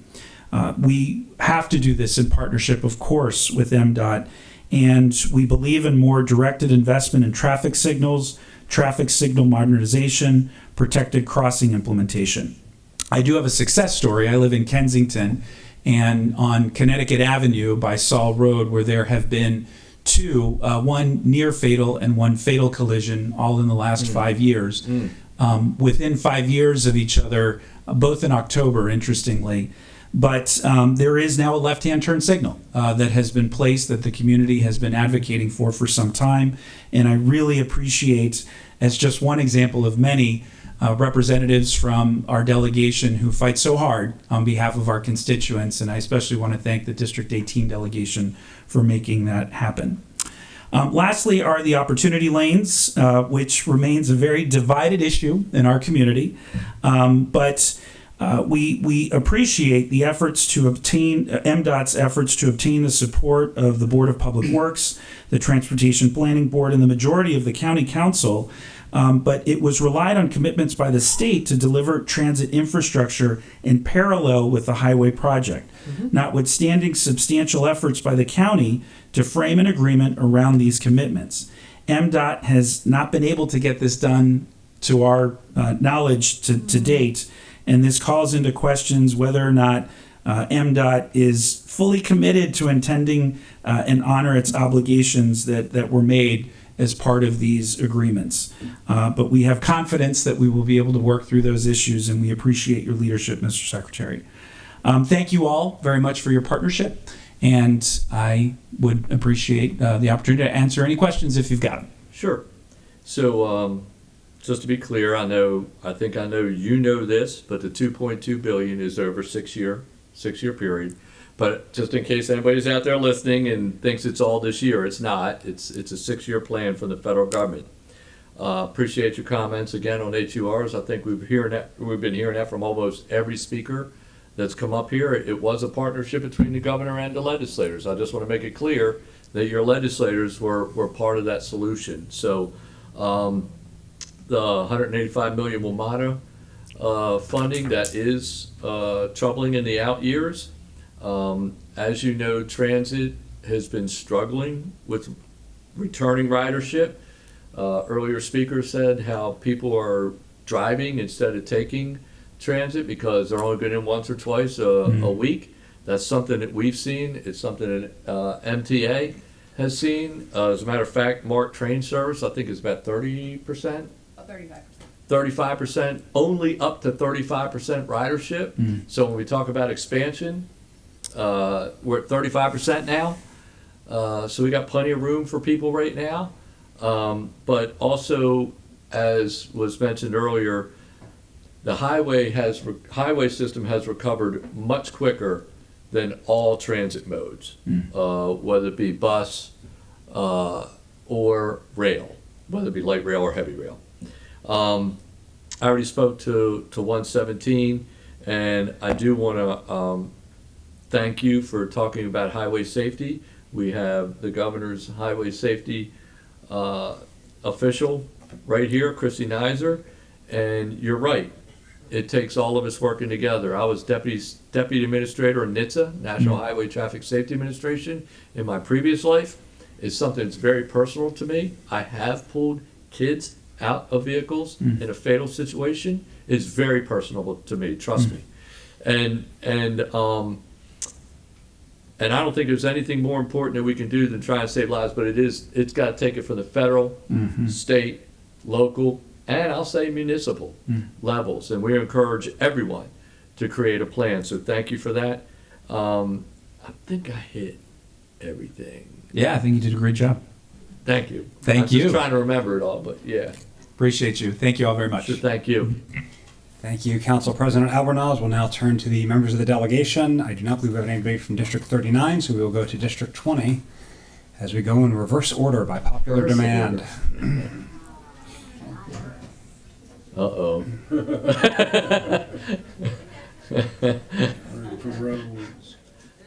It's like I never talked to her. Think she's got me on speed dial. Welcome. Turn on your microphone. Okay, am I on? We're good? Welcome to Montgomery County. I'm Delegate Lori Charcuti, it's good to see everyone. Thank you for being here and for all your good work getting us to this point and to a really exciting and historic CTP. I have a couple issues I want to address, and as impressed as I am with your ability to do everything, Cool. you know, after people speak, I'm going to go one at a time so you can Okay. respond each time. So I actually want to start by thanking you for fully funding the Montgomery Hills Georgia Avenue project, and that has been a long time coming. Really grateful. It's a really important model of a complete street. It's about moving people, not just cars, and that's has extraordinary implications for the ability to do work then around housing in that area, business development, and really increasing the walkability, the safety, the bikeability of the whole area, and then connecting it to right now the Metro and then eventually the Purple Line. So it's a model, and I hope that it becomes a model for other projects. I will say that I have been in that community with the activists working on that who have mimeographed. Do you remember mimeographs? Do you remember the oil embargo? Yeah. Do you remember mimeographs? They've been working on this for so long that they have mimeographs from the earlier, projects and activities on this. So anyways, we're grateful. And did you want to say anything? No, I don't think other it than the fact you're requires too guidance. young for mimeographs. But I saw them. But okay, reruns. That's right. They had them because that's how long this project's been in the effort. So my next set of questions is actually about IIJA funding. And Mr. Secretary, I know people have asked you about this in the other CTPs. And two areas in particular, the National Highway Performance Program and the Surface Transportation Block Grant, both of those, the IIJA not only has funding, their formula funding, but also explicitly talks about, and I have the various guidance here, explicitly talks about the ability to flex funds and to spend funds that previously were restricted to highways now on transit, and also explicitly talks about using them for complete streets, in some cases for pedestrian safety, for bike pathways. And so I want to make sure that you and I are on the same page in understanding what this guidance says. And then I want to understand how that is reflected both in this CTP and going forward, how the department can ensure that those funds are spent in these flexible ways to meet our transit and complete street goals in the state. Okay. So, first of all, let me say that the numbers that I gave, 178 million for airports, 166 million for transit, and 966 million for highways, was the federal formula. So it was the House, the Congress, members of the House, members of the Senate, and the President of the United States that created those formulas. So they determined that they thought highways was a priority also, and that's how they delegated the funding down to us. With that, there is some flexibility, to use your term, flex funds into other areas. But that cannot be done, I'll call it willy-nilly. You can't just move all the funding over. It has to be done by a project-by-project issue. At least that's what our planning folks are telling me. And so we have flexed some of that funding in the past, and I'm sure we will continue to do some of that. But when you ask, now I talked about the federal priorities, right? Between the House, Senate, and the President. That's their priorities. But if you look at page 21 in this document, right here, you'll see the formula funding for Governor Hogan and this administration. And I can point to the fact that it's 39.2 million for highways and 35.9 million for transit. So it's a much more balanced approach than what we received from the feds this time. I'm not sure if that completely answers the question. I won't take I up tried. the whole night. Yeah, thank you. I mean, when you say the money that was, when you say the federal government allocated for highways, I mean, I'm looking at specifically these two grant formulas. So National Highway Performance Program would sound like it's highways, and yet that is that is one of the grant areas that can be up to, I believe, 50% flexed to transit. So that's a pretty substantial ability for us. That's one to part of the program. What I was talking about is the numbers I gave you is all of our new monies. So the IIJA funds that are new, okay? Again, keep in mind, IIJA is nothing different than ICE-T, T21, Safety Lou, or Safety Lou. It's just another name for our formula funding. So it includes all the formula funding we had for 2022 through 2027, plus the monies that I just talked about, 966, 166, 178. Correct, but my understanding is the other really beneficial thing that IIJA does is it adds this new flexibility that wasn't there in the past. In some of the programs. In these two some of highway the programs. In the two highway programs. So my question is, how is the state going to take advantage of that new flexibility? In addition to the additional money, also the new flexibility that it provides. So this is a 6-year program, and we've laid out our priorities. And as I just mentioned, we took a balanced approach with putting 39.2% in highways, 35.9% in transit. I think that's a very balanced approach as we move forward. Of the new funds. That's what's in our CTP right now. Okay, I think, I don't want to take up the whole night, so I have my colleagues waiting. We'll follow up on this because I'm not sure that I still have a clear answer to my question about the federal funds. The next issue that I wanted to address is the Purple Line. I want to begin by saying that I and many people in my community are thrilled that the Purple Line is coming. It can't come fast enough, and concerned about all the delays. So build it as quickly as possible. That's point number one. There's sort of three pieces that I want to ask you to be paying attention to, and I know, looking at Matt, and I'm grateful for all of the interactions that we have had and all your attention to the concerns that we've raised, but there's really three critical issues that sort of remain and I think haven't been fully addressed. And so the first and the most substantial is the pedestrian safety during the construction. So the construction is being done on roads that already had abysmal records in terms of pedestrian safety. In my district, for example, that's University Boulevard, it's Piney Branch Road. There are areas that already people were being killed crossing those streets. Purple Line's made it worse, and in fact, in one case, I mean, the Purple Line is in some ways slowing down some of the crosswalks that would otherwise have been built because they're going to be done after the Purple Line's done. I've asked for, and it looks like in one particular place, we've got a crosswalk happening a little faster than the end of the Purple Line, although it's not clear how much faster.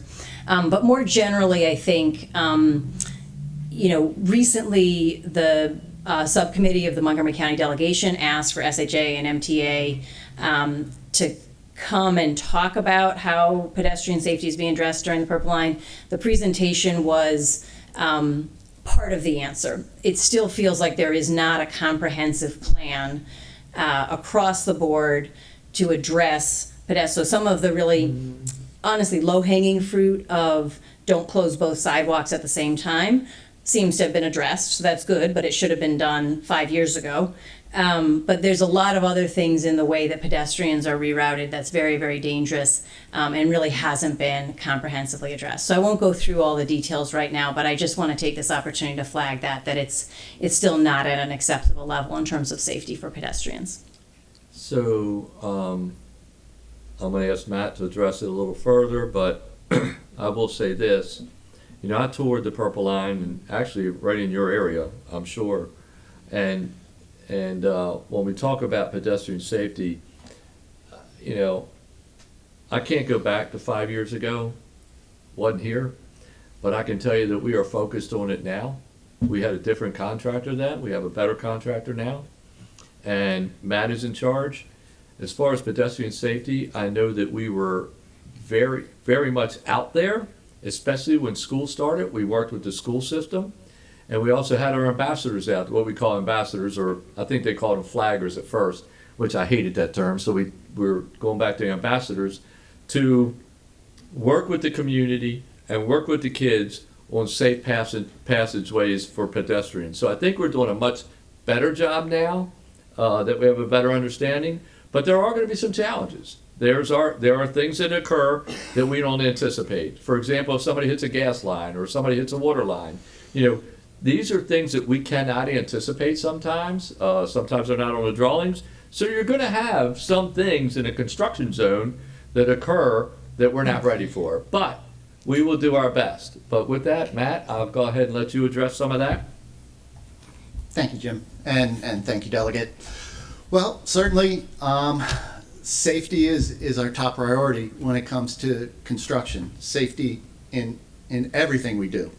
With regards to pedestrian safety, it's also a daily priority for the team. I mean, it starts with our awareness.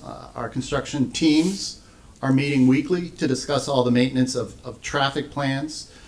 We not only have the ambassadors in the field, we have our inspectors in the field keeping an eye on everything, as well as our community and our outreach teams that are talking to the households, also to the businesses. And also while they're out there, they're checking the signage to make sure that it's maintained and stays to the state standard. We're continuing to work with Derek and his team, Joe Moges and all the other folks out there. I guess, you know, going back to your original statement, it's true that sometimes there are not convenient options during construction when it comes to pedestrian access. And there are going to be times where we have no choice but to enact these longer detours for safety reasons. Yeah, it's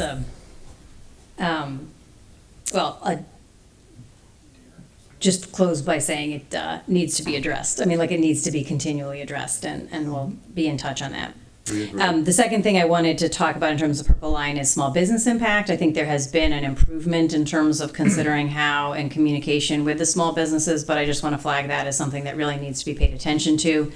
There are times that small businesses don't get the heads up that's needed. I think that there's been a lot of improvement recently, but I just do feel the need to flag that. Sure. And the third thing that I want to flag on Purple Line construction is the issue of trees, which I've had legislation on. I've worked with some of your staff on. Some of your staff's been great, but I just want to say that when all the trees were taken down for the building of the Purple Line, the plan to replace them is mostly shrubbery because of, you know, where lines will be. And so, as you know, my bill and what I continue to advocate for is that MDOT work with private landowners, with the county, with MCPS, with municipalities to get trees back into those neighborhoods. And while and those can be planted right now. They don't need to wait till the Purple Line's completed.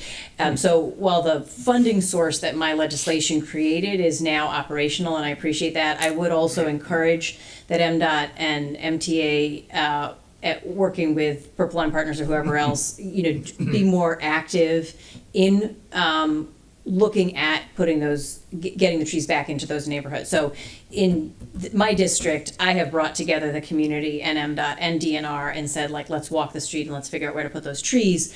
But I think MDOT could play a more active role in that process, and given especially that the funding is there and can work with DNR as well. And so I just encourage you to do that as well. So on that one, well, first of all, I want to thank you for recognizing doing a little bit better job with the businesses. It is a challenge also, because we do have construction zones we need to work in. But as far as the trees go, we would really like to partner with you. You know your house better than we do, if you will. And if you have the community meetings and people want to sign up for us to plant trees in their yards, we'd be more than happy to do that. That would be great. So anything you can do to accelerate that, if you're going to community meetings, if you have a sign-up sheet and say, hey, I like 2 trees in my yard or 1 tree in my yard, whatever it is, let us know, and we can start that process. Okay. I appreciate that, by the way. We'll follow up with you on that. Thank you. Encourage my District 18 and District everybody out there, yeah, let us 17 know. and everyone else, Prince George's County. Okay. The fourth thing, I appreciate that there is additional funding in several of the line items in the SHA maintenance budget, out of which broader sort of pedestrian upgrades, getting the crosswalks in and the sidewalks and all those kinds of things, the ADA compliance. I appreciate the higher figures in those areas, so I'm cautiously optimistic that we'll move more quickly on getting the pedestrian upgrade safety. This is broadly, so not on the purple line, just more generally. The pace is still excruciatingly slow after an item's been approved to get to the point of implementation, and it's excruciatingly slow even to have the crosswalk or the light that needs to be the pedestrian light that needs to be added to a place where there's a crosswalk, but nobody knows when it is okay to cross because there's no light to tell them. Those kinds of things, like minor things. I mean, I consider those to be relatively minor things. Even to get an answer is excruciatingly slow and takes multiple emails. And I think that that's a staffing issue. I know that you're understaffed. I think it's a staffing issue. If it's something else, I'd be interested in knowing. Like, it shouldn't take anyone, and it shouldn't take a delegation, 6 months to get an answer and then 3 years to get a solution to a pedestrian safety issue. And it regularly does. I have the list of the 25 things that we've been asking for a while. And I think, Derek's familiar with it, Tim's probably familiar with it. So I guess, and it's not just for District 20, it's really for the whole state that these things need to be taken care of. And so I don't know if you want to speak to staffing and plans to fully staff up, or whatever the issues are that hold this up, or just priorities, like the prioritizing of moving cars over moving people that lead to these things kind of continually being on the back burner. That's not the priority. However, we do have to look at priorities throughout the state. So, you may have your 25 projects, but so does every county in this state. And there's not enough money to fix everything. It's just impossible. So I know Tim and his SHA folks have their funding per district, and what they're able to fund, whether it be some of the larger projects, some of the lights, all these other projects that we're trying to fund, nearly $20 billion that we have. But we have hundreds of billions of dollars worth of wants and needs. So it's just like your household budget. You can't buy a new car every day or every year. You can't put a new roof on all the time. You might have to fix a roof instead. I mean, we have to make those same decisions. So with that, Tim, if you want to explain a little bit more about the process, I'd appreciate it. Sure. 2 things, I guess. One is the we need to make sure we're following proper guidelines in terms of transportation operations as well as engineering. That's sometimes the upfront part. Not that we don't need. I think the entire world's faced with resource issues, as you mentioned. So State Highway's not absent from that as well. But part of that is just making sure we're following proper protocol, because in terms of making sure it meets engineering warrants. But happy to sit down with you and kind of go over where our critical path is. And there's opportunities to work with either permitting agencies or utilities, because a lot of times it's, from a construction standpoint, it's not necessarily... it's kind of like when what was that show back in the 90s or 2000s where they would build a home in a week? Everyone remember what show I'm talking about? Anyway, if we could remove all obstacles in terms of coordination and permitting and what's needed, we could do things much quicker, but there's protocol necessary. And like I said, happy to sit down with you and go over the critical path items. But back actually to your first question related to kind of where our funds are, related to the STBG as well as the NHPP, the bike and ped. Try to avoid the acronyms. Yeah, Well, it's the National Highway Performance Program and the Surface Transportation Block Grant. those two. There you go. Yes.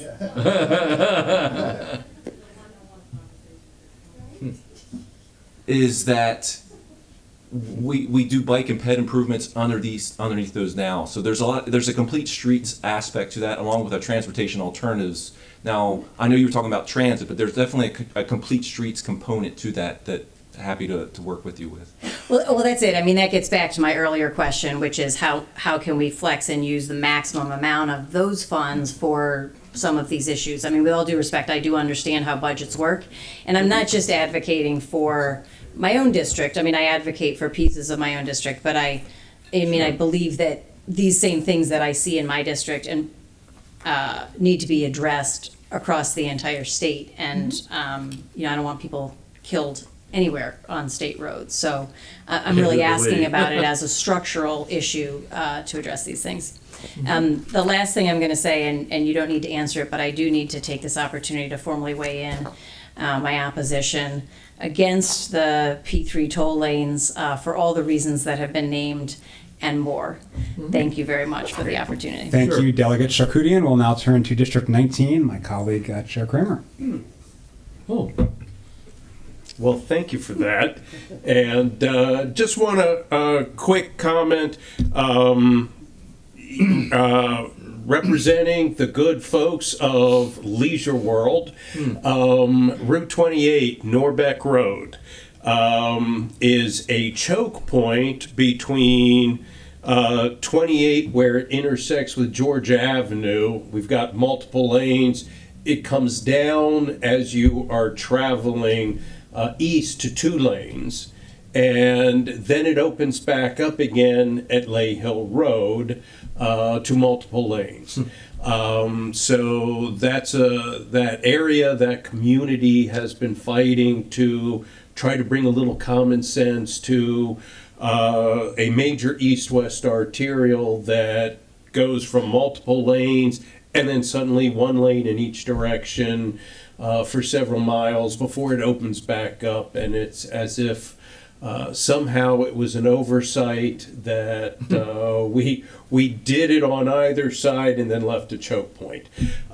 So just want to put that out there. Hopefully we can engage in some conversation going forward about how we may work on getting that choke point widened so that traffic flows through more freely for the entirety of this major east-west arterial through the county. The other thing, and I'll reach out offline, again for my community, I know for Legislative District 14, some of Legislative District 39, the Intercounty Connector, rates of speed are a real issue.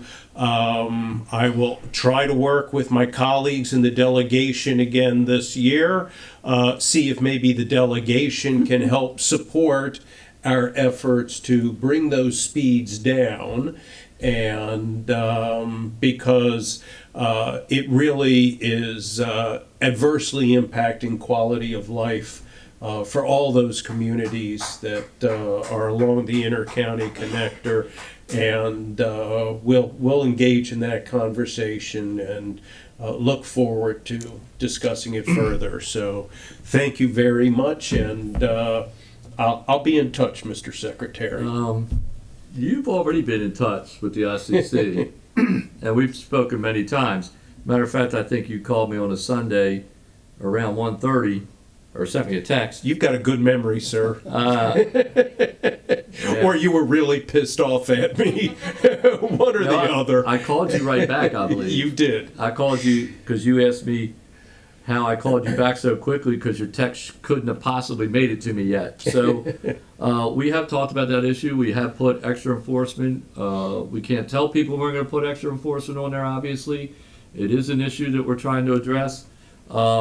I would also say that I worked very closely with you. You did, on that and I legislation appreciate it. and gave Thank you you. ideas on how to try and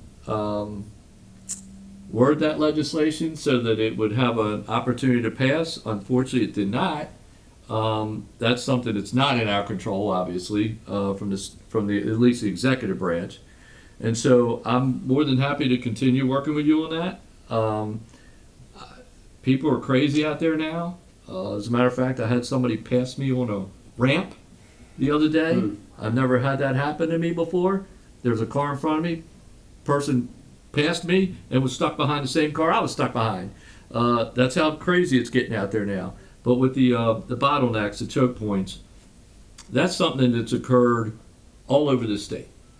And actually, quite frankly, when Pete Ron came here, he said, I do not understand why there's so many choke points in Maryland. You go from 3 lanes to 2 lanes all the time and then back up to 3 lanes. So there are reasons for that. Some of those become zoning issues. Some of it is cost if there's something built out and you can't afford it. There's a lot of different issues. Sometimes a road is moved because a particular constituent or a business is in that area. And so all these things, all these factors contribute to it. We are trying to look for ways to stop the bottlenecks, but it's a bit of a frustrating process. Look forward to working to Resolve. resolve it. I agree. Thank you for that, Mr. Thank you. Secretary. Thank you, sir. Thank you, Chair Kramer. I believe we will now turn to District 18, Delegates Solomon and Shetty. While they're coming up, I'll just observe we should invite former Secretary Ron back to see the 270 and 495 bottlenecks in a few years. He'll be very surprised to see what he has wrought with his work. Well, there have been a lot of delays in that project.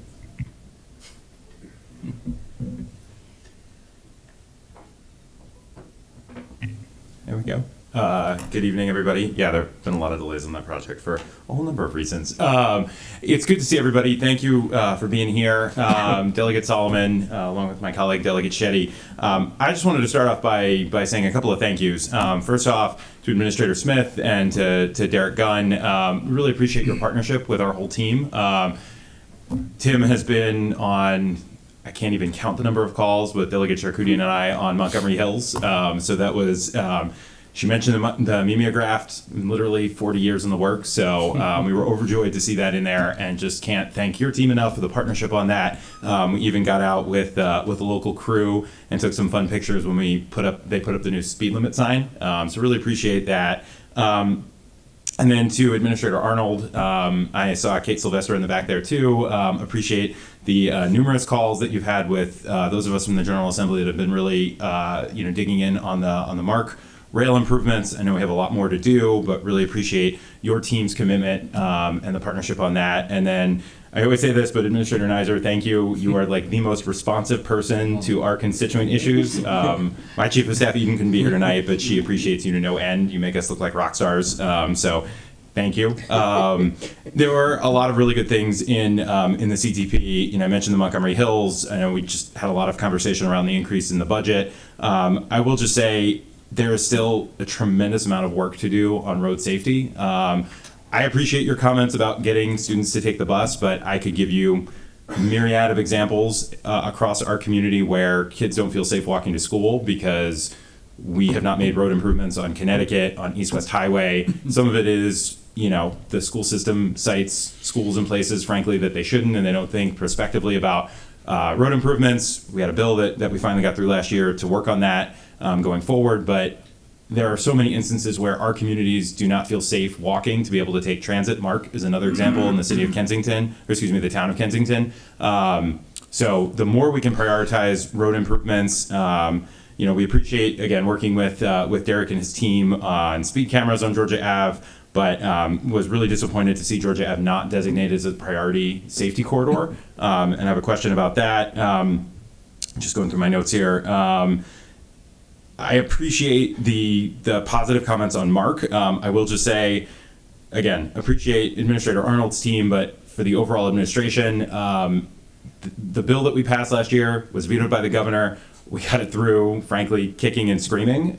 So appreciate that we're all kind of taking credit for it now, but that was not something that when we worked on it during the legislative session, there was a lot of kumbaya moments on. So just wanted to make sure that that's on the record.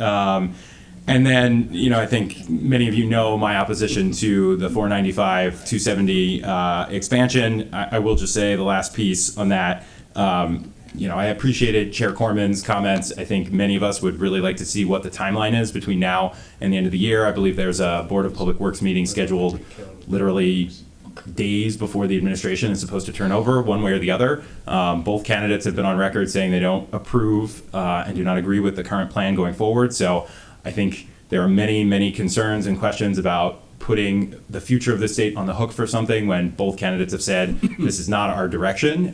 So I would urge you to perhaps reconsider pushing something through at literally 11:59 and 59 seconds of an 8-year administration when many of you will be gone as we try to pick up the pieces and implement things going forward. In terms of specific questions I had, I guess I'm going to be a little bit of a broken record here on the Purple Line, which runs through the heart of our district.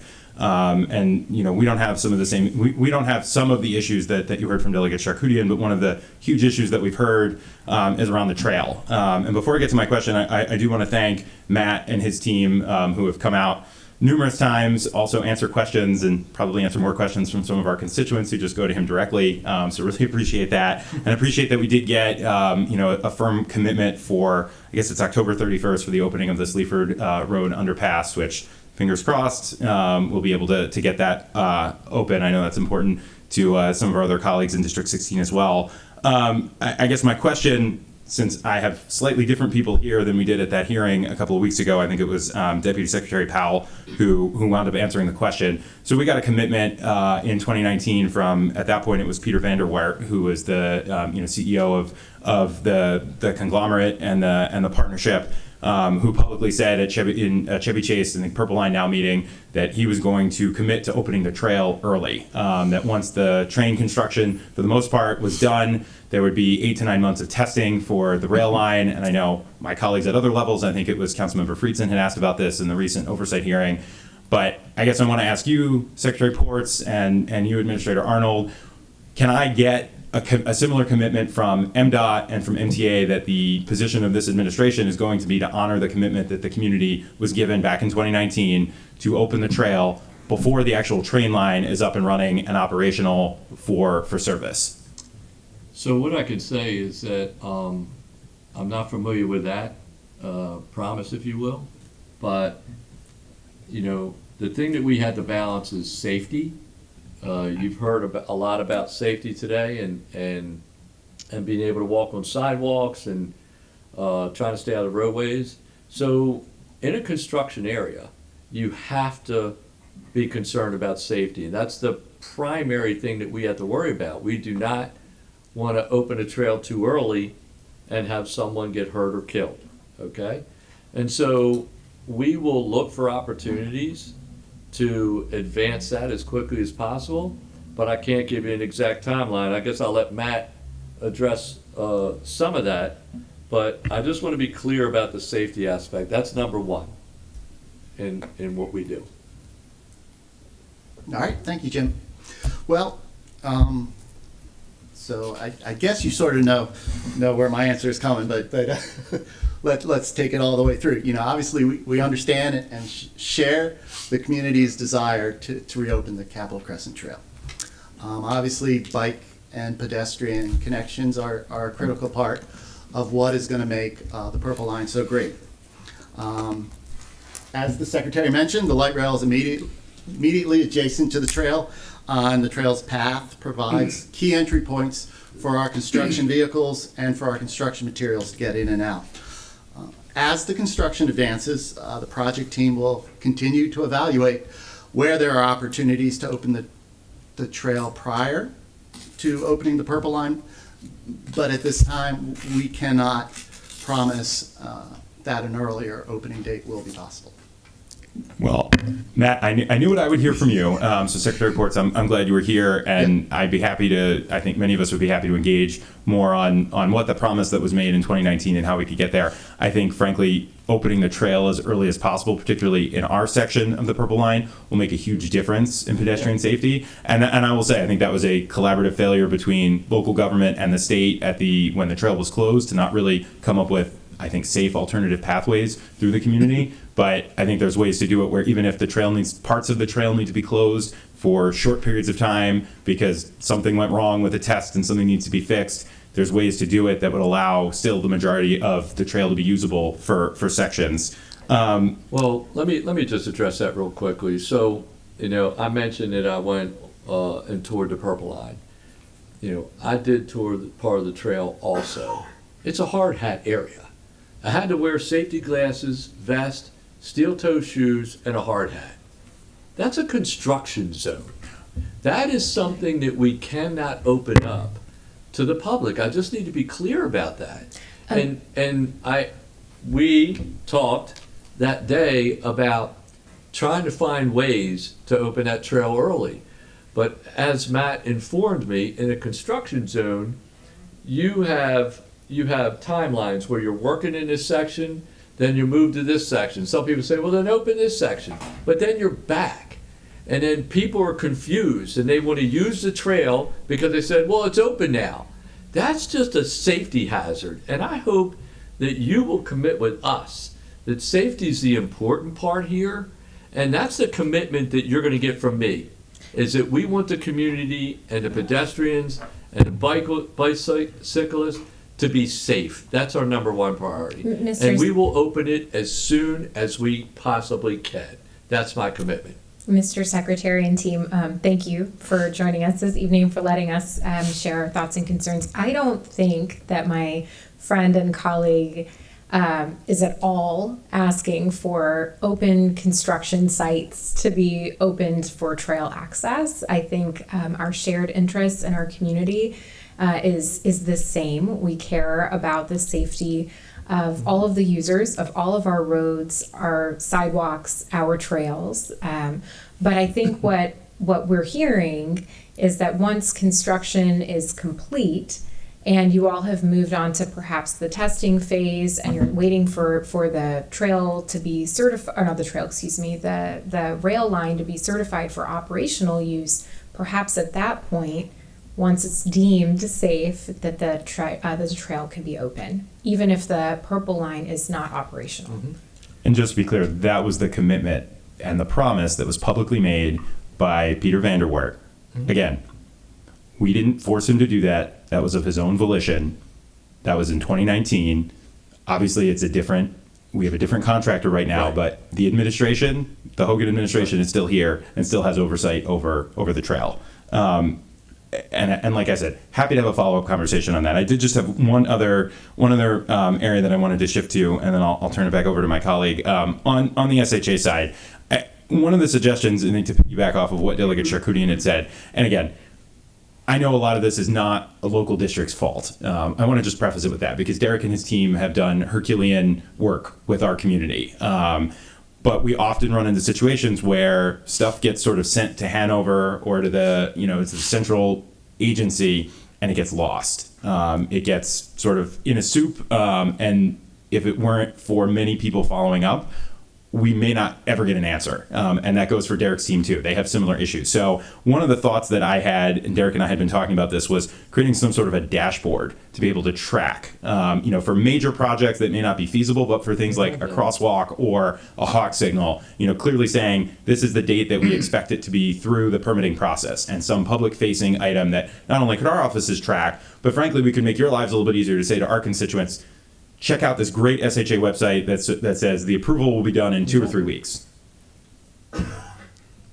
It's funny you say that. That's something I've been asking for about 18 months, but we're making great progress. I affectionately just deemed it the Project Fulfillment Center. It's just basically a dashboard for our team to look at what's our commitments, where our due dates are, and just hold us all more accountable. And more importantly, it also allows us some more transparency with our public. So happy to share where we are with that. We're not ready for prime time yet, but Yeah. that is absolutely something we're following through on. That's great, and I think you would have our full support. And just the last question, I mentioned Georgia Ave. I'm just curious, there's a small portion of Georgia Avenue that was designated. It's really just the piece that was in downtown Wheaton, but I know the stretch of 97 really that runs from Forest Glen to Wheaton has major safety issues. We had 3 fatalities there, and then the stretch north of Wheaton going into District 19, but I know a lot of that Glenmont area is sort of constituents from both sides. There have been several pedestrian fatalities there as well. What was the criteria used? Is there a possibility to reevaluate, certain stretches of road for prioritization? Yeah, so we looked at over 1,200 corridors throughout the state. I just highlighted basically the top 10 right now, 2 of which were in Montgomery County. I'm not sure where Maryland 97 falls in there, but I'm, being a sports guy, it's probably in the top 25 following football season. But happy to follow up with you and share with you the criteria we used, 1, and 2, where that 97 falls in the list of priorities. Great, thank you. Turn over to Delegate Shetty. Thank you, Delegate Solomon. I wanted to do a couple of quick thank yous as well. First and foremost to the SHA team. State Highway has been incredibly accessible and easy to work with. We have multiple state highways that run through District 18, east, west, Ferris Mill, Connecticut, Georgia, many dangerous areas. So you all have been exceptional. Anytime we call for updates on things or email for updates, you respond, and we're so grateful for that.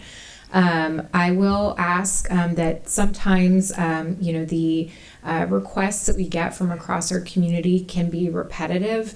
And I think, for example, just this morning, I got yet another call from a particular neighborhood association on Connecticut and Ferris Mill area that have had persistent problems with maintenance of landscaping in that area that has caused significant safety problems on the sidewalks. And there's challenge accessing fire hydrants, which obviously I think we can all agree is a really serious safety issue that we need to be mindful of. So my request is for these areas where we're hearing about these issues repeatedly and these same intersections repeatedly, that we please try and pay a little more attention to those areas. So that one, we aren't bugging you, but most importantly, that the community's safety and ability to use those sidewalks that we have in place are maintained. My additional request on that is that we are hearing from the community that as you all are very thoughtfully planning for improvements for pedestrians and for bicyclists in that area, there have been concerns about ongoing maintenance ability. And so I think it's especially critical that we show our communities where especially we are trying to implement additional safety opportunities, that there is a strong commitment from the division, from the department, to maintain the existing and potential future roads and sidewalks. My last note of thanks and gratitude is for the immense work that you all have done on Connecticut and Saul. That has been a persistent issue. We've been really nervous about this month because we've had this same safety issue in October's for some reason. And so it's really great that the community is seeing this improved intersection that they've long been promised actually materialize. So they're really grateful, and I am grateful for your team's work on that. Also just want to register as well my opposition to the P3. It is a significant, it will have a significant impact through our district. The 495 in particular cuts straight through a huge portion of our district, particularly over Rock Creek Park, which has a very serious environmental impact and an air quality issue we're worried about too. So we thank you for your continued partnership and work with us. And again, also want to thank the MTA for their commitment to safety of public transit and for the MARC I just also want to add, Mr. Secretary, that I have a child in first grade in public schools here in Montgomery County. Riding the bus is his favorite activity, and I would agree with you on the importance of making sure that families are able to access these existing transit opportunities that they have available to them if they are available. Because I will note that obviously this is, as all problems are, multifaceted. Even today, we unfortunately heard at like 2:20 this afternoon that one bus was just not going to be able to be in service due to staffing shortage issues. So, and I know that this is a challenge across all agencies. This is not across the nation as well. And so MCPS has done a phenomenal job of trying to address these problems. And we haven't had frequent ones, but these challenges do exist. And when that happens, it's really challenging for families who do use the bus to figure out alternatives within an hour of pickup. And I just also want to amplify what my colleague said, that many of the schools in our district are across the street. The catchment zone is across the street over a state highway. And when we talk to the principals at these schools, they tell us often that their biggest achievement as an administrator is convincing those families that live across, like Connecticut Avenue, for example, not to cross Connecticut Avenue to come to school. And so, yes, that does contribute to a traffic problem, but I do think that some of the work that SHA has done to improve certain intersections will hopefully allow for safe crossing so that those children who are able to either use the bus can do that, or use, be able to walk if they are able. So Sure. I am grateful for the opportunity to chat this evening with all of you, and thank you for making the time.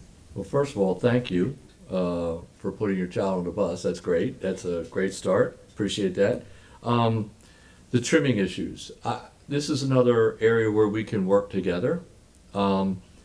So I think this year we've had an inordinate amount of rain.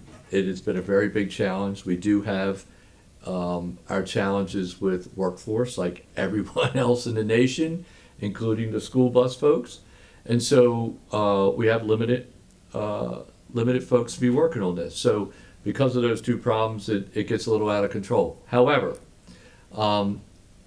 we need you to help be our eyes and ears on that. So if you see an area where the site visibility is bad and you're not hearing from the district, contact me. Okay, because it's really important that we make sure that people have the correct sight distance. We don't want anybody getting hurt because of that. So please let us know. But as far as the maintenance on the sidewalks, Tim, correct me if I'm wrong. I think we build the sidewalk, but then we turn them over to the county to maintain them. But I'm not. Is that right? So my understanding from the area that I spoke with this afternoon was that SHA's team maintains and mows the lawn around the sidewalk and does all the tree trimming and the weed whacking, but I could be incorrect. The trimming. Yes. Yeah. Okay. I misunderstood. And by the way, just again, on the record, I just want to commend the District 3 team, because every time we've alerted them to an issue, they are there, they respond. That's what I want to hear. So I certainly don't anticipate having to raise the alarm to your level, because they have been responsive. Okay. My concern, though, is that for these areas that have had persistent challenges, that maybe we can ask the maintenance crew to just pay a little more attention to particularly safety concerns like fire hydrant visibility. Thank you. Great. Thank you. Thank you for that clarification. But I'm always here if you need me. Okay. Great. Thank you, District 18. We'll now bring up District 17, Senator Kagan and Delegate Blakovich-Carter. Here we go. Showtime. Good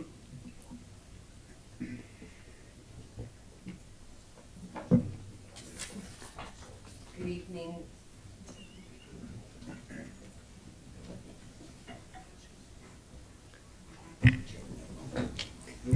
Way newfangled here. I believe that I am the only elected official, the only legislator who actually served with me. with Delegate Ports. I think you're so there right. are stories. Anyway, welcome Delegate Ports, Later. Secretary Ports to District 17. For the record, I'm Cheryl Kagan, very proud to be the Senator for Gaithersburg and Rockville. Delegate Kumar Barve was not able to attend. Incoming, hopefully, Delegate Joe Vogel joined us for part of it, and Delegate Gilchrist is retiring after 16 years of service, and I'm delighted that Delegate Polakovich-Carr is here. Delegate Barve and I were texting about Kim Lamphere, and we're really sad that neither she nor her husband are able to see all the work that you all are doing on bike lanes and stuff, because she was a tremendous advocate. I'm going to run through a million things, and one of the reasons that I love this evening is the diversity of interests and questions that reflect the diversity of our backgrounds and interests and our districts and our constituents. And so it's really fun, and we're grateful for your presence and for all that you and your staffs do. I will start with a Me Too in all the good ways for Chrissy Neiser at MBA. Thank you. I'm sorry. I'm going to run through a bunch of other stuff. The ICC, last time we were here, the Intercounty Connector, and I'm going to endeavor not to use any acronyms, because I think we have, if anybody was collecting a buck for every acronym here, they'd be buying their second yacht this evening. The Intercounty Connector, which is starts or ends in our district. One of the challenges that I talked about a couple of years ago is cell service. It's ridiculous to pay for an expensive toll road and then not be able to return phone calls in a safe and hands-free manner. And a bunch of my colleagues and I have discussed this. I've actually made progress, and apparently there are a couple of towers that are going up, and the eastern half of the ICC will not be a place where we consistently have dropped calls. That is the hope.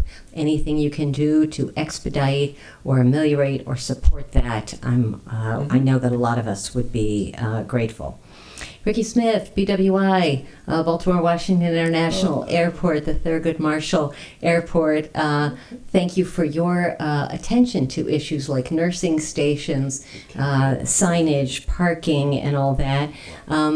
For those who might be geography nerds, as I am, I beat Senator Feldman in going to all 50 state capitals. And Secretary Ports knew I was going to bring this up. I know you're going to bring it up. The mural is up there. It's a great trivia contest. There is one error, and there is one state that is mislabeled.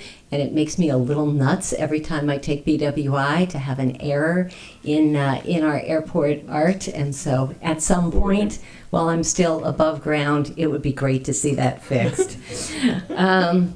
Will Pines, you have not gotten any love yet today, so you're on my list. I wanted to thank you for your participation in a really interesting hearing. The Joint Audit Committee had an excellent hearing about tolls and about transponders, and we all had a lot of questions, and so I want to say out loud, in case anyone is still following this hearing, the issue that I raised, that I continue to be believing that not enough of our constituents are aware of, which is that the transponders die.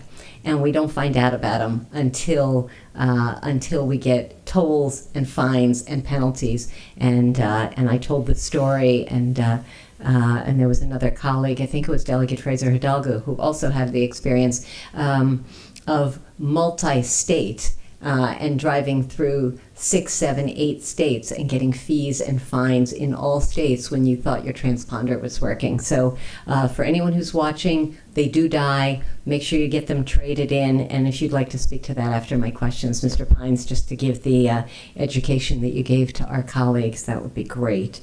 WMATA, the Washington Metropolitan Area Transit Authority, our metro system. Please, folks, let's go back. And the wonderful Charlie Scott is not with us tonight. I know that Secretary Ports serves on the board. The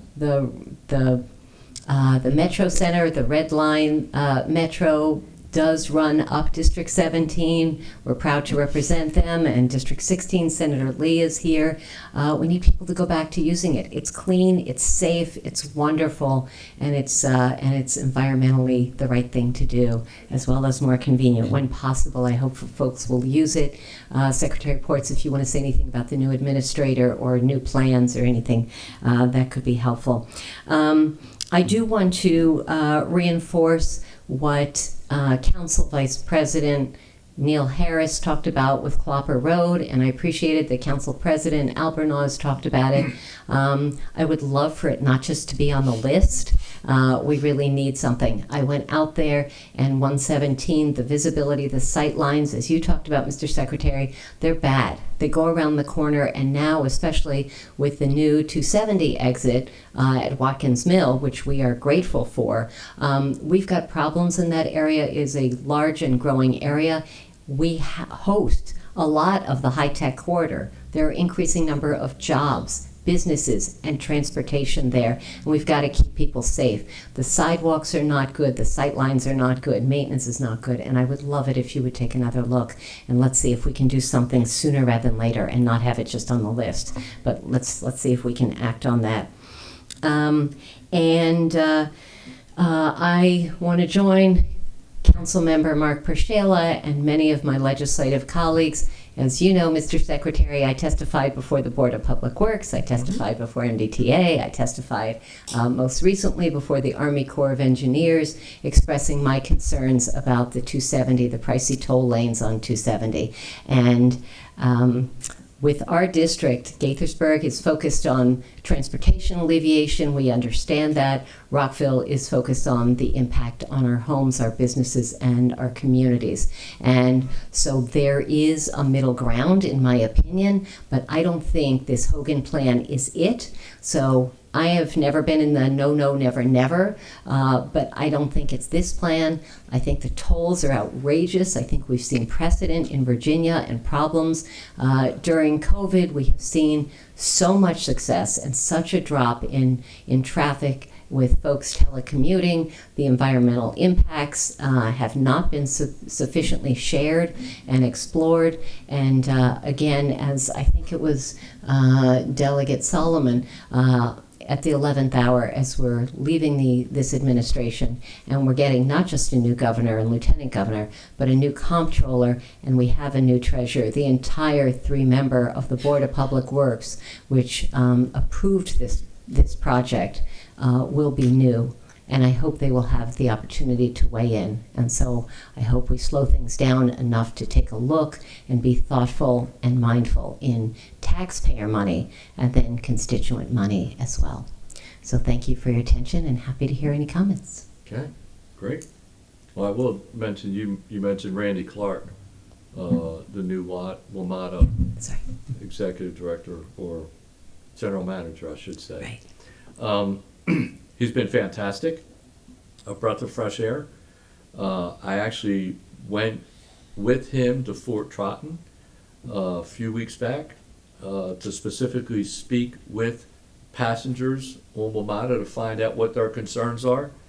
The biggest concern is their safety, not from the rail or not from the 7000 series or anything like that, but their personal safety from crime.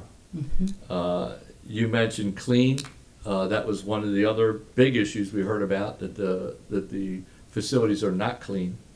And I think what people want: clean, reliable, and safe. And that's the conversation. And frequent and affordable. Well, I will add those. Right. Reliability and you're right, frequency go together. But those are the things we heard the most. That's what Randy and I talked about. So I'm glad to have him on the team. I think he's doing a great job. I think we're going to see some really good things. Good. And I would invite you, Mr. Secretary, or anyone to join Delegate Palakovich Carr, Delegate Barve, and then depending on when, and me to join us at Twin Brook, at Rockville, or at Shady Grove. There may be some similar issues, and there may be some different ones too. Okay, great. Thank you. Thank you. What are you going to ask Ricky? Waiting on the mural. Waiting on the mural. Is it Oregon? So I'm texting my There you go. Okay. The option I shared with you, we agreed it was too expensive. Yes, so we're we looking don't- for an economical Close it, yeah. fix. Okay.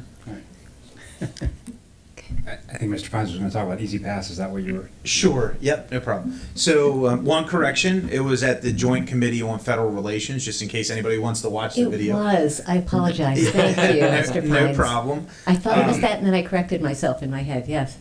No problem. So you are correct. The transponders do have batteries in them, and they die at around the 8 to 10 year mark. So we try to put out a lot of customer education about replacing the transponders when a battery does die. We do that through social media. We've got frequently asked questions on our website to alert customers to that. But it's a really good point, and we do. It starts with proper mounting of transponders. I actually have some stickies with me tonight if anybody needs some of those to mount their transponder. I had the good fortune to give out a few earlier, but if your transponder's not properly mounted, we can't ensure that it will always read. So a standard windshield mounted transponder to the window is the way to go. As you mentioned, Delegate Fraser Hidalgo reminded me during that committee hearing that we do send alerts to customers when they are receiving frequent image tolls. That can be from either not having their transponder mounted properly, a dead battery, or certain vehicle types actually have windshields that are not conducive for reading. And in that case, we actually have a license plate mounted transponder as an alternative. We do offer free transponder replacements for those standard windshield mounted transponders if anyone in reviewing their account has a problem or if they receive that auto alert. And you can, if you would like to check any of your transponders, you can go in person at any of our CSCs, and we actually have a machine. CSCs. Customer Service Center, sorry. There's one here in Gaithersburg and then across the ICC over also in Beltsville. They have machines there that you can actually drop the transponder in. It'll read it and test it to see if it still has battery life left or not. If you don't want to do that, you can simply request a replacement online. If you think you're getting an aged transponder, we'd be happy to send a new one. And lastly, we always ask our customers to monitor their accounts to make sure that they have good service. But again, for this specific issue, I think we primarily felt like we addressed it when we talked about the alerts that we send directly to customers when they have a problem. And we are now getting toll account statements in a more timely manner. That's correct. Yeah, I mentioned in my earlier remarks that we're current with those pre-COVID transactions have now cleared, and we are running current with our transactions. So the other thing with the transponders is that our customers do have the opportunity to when they want a replacement, they can do that at any point. We're happy to work with them to do that. Thank you. Thank you all. Delegate Polakovich-Carr. Thank you, Senator, and thank you for lifting up a few of the talking points that were raised by our municipal and county partners about the P3 and Clopper Road. I would just add to that, lifting up Mark and Bus Rapid Transit from those earlier comments as well. I just wanted to ask two questions tonight in regards to roadway safety. As you all know, our state's Vision Zero law really is founded on a premise of using a data-driven approach to looking for safety deficiencies and addressing those. And last year I was very interested to see a preview of a data visualization system that MDOT funded through Washington College called Raven, and I thank Administrator Neiser and her team for giving me a preview of that system. I'm curious at this point, what are the plans for Raven or for other data visualization tools like that within MDOT, but also in terms of making those tools available to our local jurisdictions so that they can make better planning decisions in terms of roadway safety issues in their jurisdictions? Yeah, that's a great question. Thank you, and thank you for your constant focus on highway safety. We certainly appreciate that. So I will say the Raven tool is available to all of our law enforcement partners, so they just have to reach out to the Highway Safety Office, and we'll make sure that they have access to that. We did, starting last year, put our highway safety data, and I think you're aware, but for everybody's knowledge, on our Vision Zero website, so anybody can go there. We update that data, every month now. So the beginning of the month, depending on what day it falls on, you'll get updated fatality data. Serious injury lags behind, but at least the fatality data is there. It's by county. It's updated by month. So there's some preliminary information that can be found about that. So even the general public can take a look at the information. The next step in that, because as you know, the state police is actually the repository of the information. They're the legal owner of the data.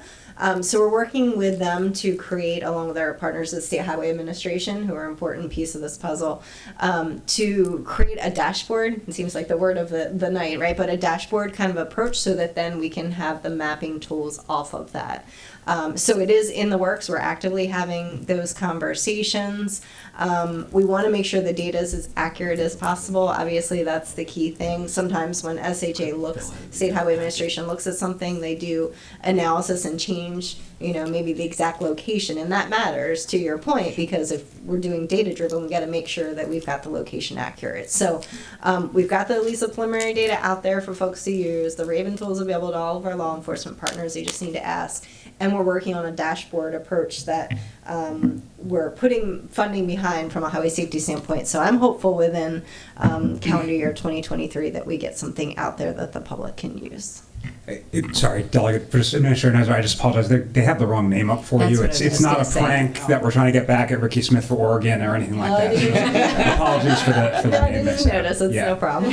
You might have to dye your hair for the name they're using. So. Sorry, Delegate. I've been called some much worse things, believe me. No worries. I would just also encourage to provide access to county and municipal transportation planners, bike ped safety coordinators. I've heard from some interest in municipalities in our jurisdiction from that front who aren't in the police department, and I think could make good use of that tool. Please let me know if there's folks to send them my contact information, because I will say we're working directly with the locals because of the local strategic highway safety plan. So we'll make all the data accessible that needs to be to make sure they have the tools to develop their own plan. Because really, without the data at the local level, they can't develop a plan that makes sense for them. So please just feel free to forward those to me. Great. And then my second question, I don't expect an answer to tonight, but I just wanted to tee it up. And actually, Mr. Secretary, you raised this earlier. It recently came to my attention about kind of the cost share of building sidewalks along state roadways versus maintenance is done by the locals. And it came to my attention that in some cases, local governments have actually said, thanks, but no thanks, we can't afford to maintain. And so the sidewalks weren't built. And so what I'd be interested to know is how frequently is that happening? And if I could actually get a list of projects where sidewalks were turned down. I'm aware of at least one or two projects in another county where it happened. I think there's a couple, but I don't think it's very many, because quite frankly, if it's a priority to the local government, they'll do it. If it's not a priority, they won't do it. And so it's really it's a local government decision. And as I mentioned earlier, when we talk about our funding and how we have to look at projects, because we don't have all the money, it's all the money in the world, we have to make decisions, so do local governments. And so that's really a local government decision, not ours. But that's the way the system has been, well before I was born, I think. So I think it goes back many decades in statute, yes. Quite a way. That's a long time. Cheryl's going to remind me. So, but my point is, again, everybody's in favor of a project if somebody else will pay for it. But when you measure priorities, it's how much money you're willing to put into it. So if the local government decides not to, then I guess we look at that as not being a priority. Thank you, District 17. We will skip District. We might respectfully disagree with that concept. Sometimes it's a priority, but there are fiscal realities in all of our budgets. Okay. All right. Thank you, District 17. We'll skip District 16 for now and go right to District 15. Delegate Chi, Delegate Fraser-Hidalgo, and Delegate Foley.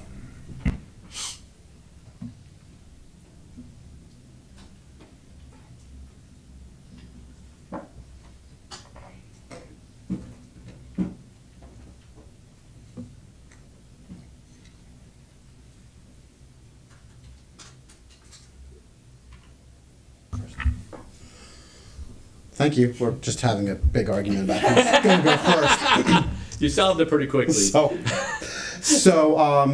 thank you very much for being here and letting us pepper you with questions. I have like 3 things, and then I know my colleagues from District 15 have a couple things. We'll probably loop around because there's some overlap on some of them. Number 1, we have a constituent that is really, really big into transportation. I'm sure most of you know. His name is Jerry Garson. That should ring some bells. It did with the previous administrator. But he asked me to ask you a specific question. The traffic counter 50 feet east of Persimmon Tree Road, overpass ATR number 40 on I-495 on the outer loop is broken. It needs a new detector in one of those lanes. Can it be fixed? And for Senator Kagan, ATR stands for Automated Traffic Recorder. So that's the first question. I'm sure it's a fairly easy question. I'm gonna flip it to Tim or Derek. Do you need any more detail about the item number? Or And we might have to get back to you on it, actually. If you could give me the inventory number as well, that would Jerry, if you're listening, please text me now. So, no, we'll take care of that. Okay, thank you. The second one, which is another one, is Clarksburg Road 121. There is an enormous amount of construction going on when it comes to Cabin Branch. That construction has been going on for years. There is a section of road between 270 and Westville, Baltimore, that is just been kind of a mess for years now. It has a bunch of utility holes where they patch them, and so when you drive your car every day, sometimes multiple times a day, it's just like a big slalom course. There are cars that try to avoid these covers, and so what they do is they swerve into the oncoming lane because it's easier for them than actually feeling the bump on their car every day, because eventually that does some damage to your car over and over and over again. Also, that section of road can be widened and is supposed to be widened, but they have made it very narrow and kept it narrow for, I'm supposing, construction reasons, but I'd really like to see if there's an opportunity to take a look at that and opening that road in a more permanent manner, because there are so many cars that come through there. And the reason I asked that specifically is because there is a rollabout, a turnabout right there, and that when we went into the pandemic, the developer just basically did nothing with it and let it sit there, and it was done, but they just refused to open it. And I had to ask, and then a week later it was opened. It wasn't opened because it needed more work. It was opened because the developer just didn't do anything about it and didn't care to do anything about it until we complained, and then a week later, boom, it was open. So that's an issue I would love to follow up. I don't know who I follow up with about it. Okay. I will real quickly address the utility issue. When utilities come out and do their work, they're supposed to put it back to where it was. Right. We often fight them on this. As a matter of fact, 170 right outside where our headquarters is, it was a terrible problem. It was like moon craters. It was awful. And I had to call the utility companies in specifically to fix that problem. So that's something that our inspectors hopefully will do a better job at. But if we recognize it as a utility issue, we would also hope that you will make a phone call to the utility company too.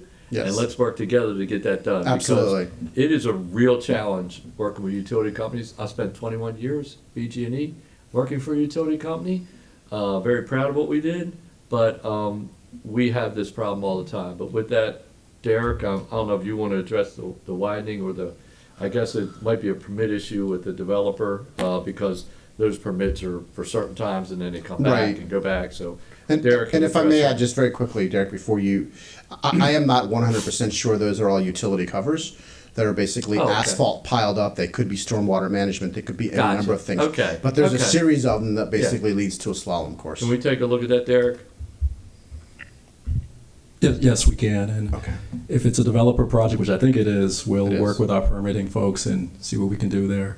In terms of just widening or mobility needs, we can internally take a look and see what we can do to ease some of those congestion issues that you have over there. Yeah, I'm happy to meet you over there. It's essentially painting lines. I mean, a lot of it's done. Mhm. It's just reformatting where the lines are. It's a much larger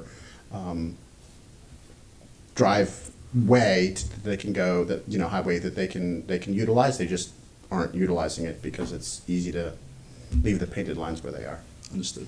Thank you. And thirdly, which is more of my big one, is could you please update me on where we are? Because I know a lot of folks have been working on White's Ferry. And White's Ferry has been closed for 2 years now. It is extremely frustrating. There are the folks up at this table, Senator Feldman, as well as federal, state, local. Our Chris Conklin is behind us, that have been working on this for 2 years. And it is extraordinarily frustrating. There's over 700 people that use that ferry every single day. That's 250,000 people a year. It is a major piece of transportation infrastructure. We don't seem to be any further along the way than we have been, and it's very frustrating that we haven't had more buy-in and more work specifically coming from the governor's office on it. So I kind of wanted to kind of throw that out at you and have a brief interchange about what we can do to change that. So, first of all, it's not a Maryland issue, it's a Virginia issue. It's a Virginia property owner that they were using their property, and the property owner decided they didn't want their property being used for that purpose anymore. So it's not this governor's job to determine what happens in Virginia. He's the governor of Maryland. Right. And so I did tell Chris. Chris asked me to talk to the Secretary of Virginia. We met face to face, I don't know, last week, 2 weeks ago. Sam, I can't remember, but we did meet face to face.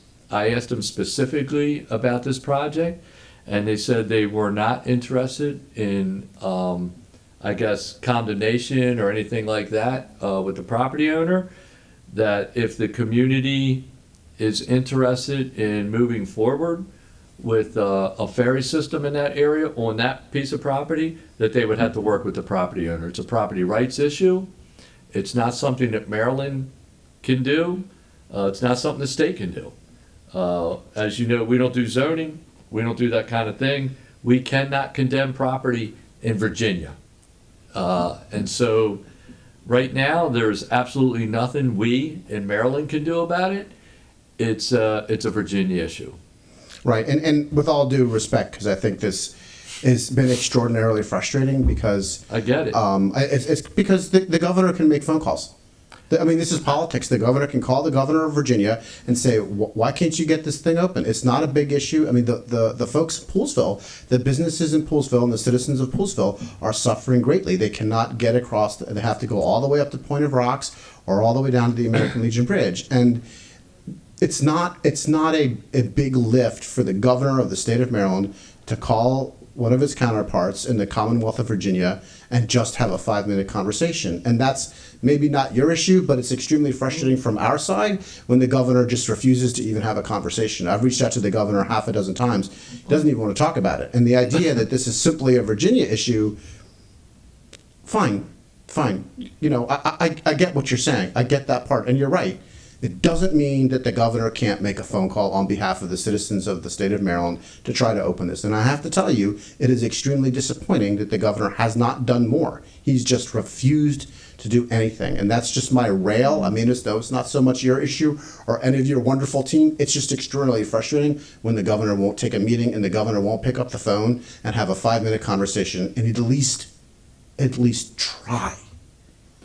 Well, I appreciate that, but that's not exactly how it works all the time. You know, when it's a transportation issue, the governor talks to me about trying to solve it. I assume the same thing happens in Virginia, that the Secretary of Transportation in Virginia speaks with their governor. That's how that government works. You know, like you are for your constituents, the voice piece for your constituents, and you represent them. I represent the governor, and the Secretary of Transportation of Virginia represents the governor, and we had that conversation. And I know the Secretary of Transportation in Virginia had that conversation with his governor.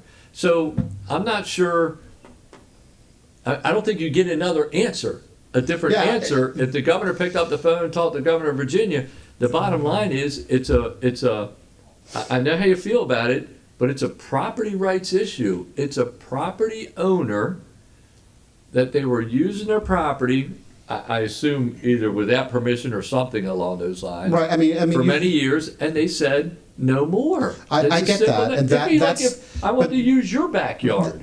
Mr. Secretary, that's not in dispute. What's in dispute, and I want to move on because I know Yeah. that Chair Corman and Chair Kramer want to move on from this. It's just extremely frustrating because it's really not that big a deal. I mean, we know how politics works. One governor can call another governor and make mention of it. It's a 2-minute conversation and try to push it a little bit. But our governor has decided not to look after the citizens. No, he asked me to do it. We're 2 years in, Mr. Secretary. right. We're 2 years in, and we still don't have. We're still not No, much you closer. have your answer. I just gave it to you. I just met with the Secretary of Virginia a week or two ago.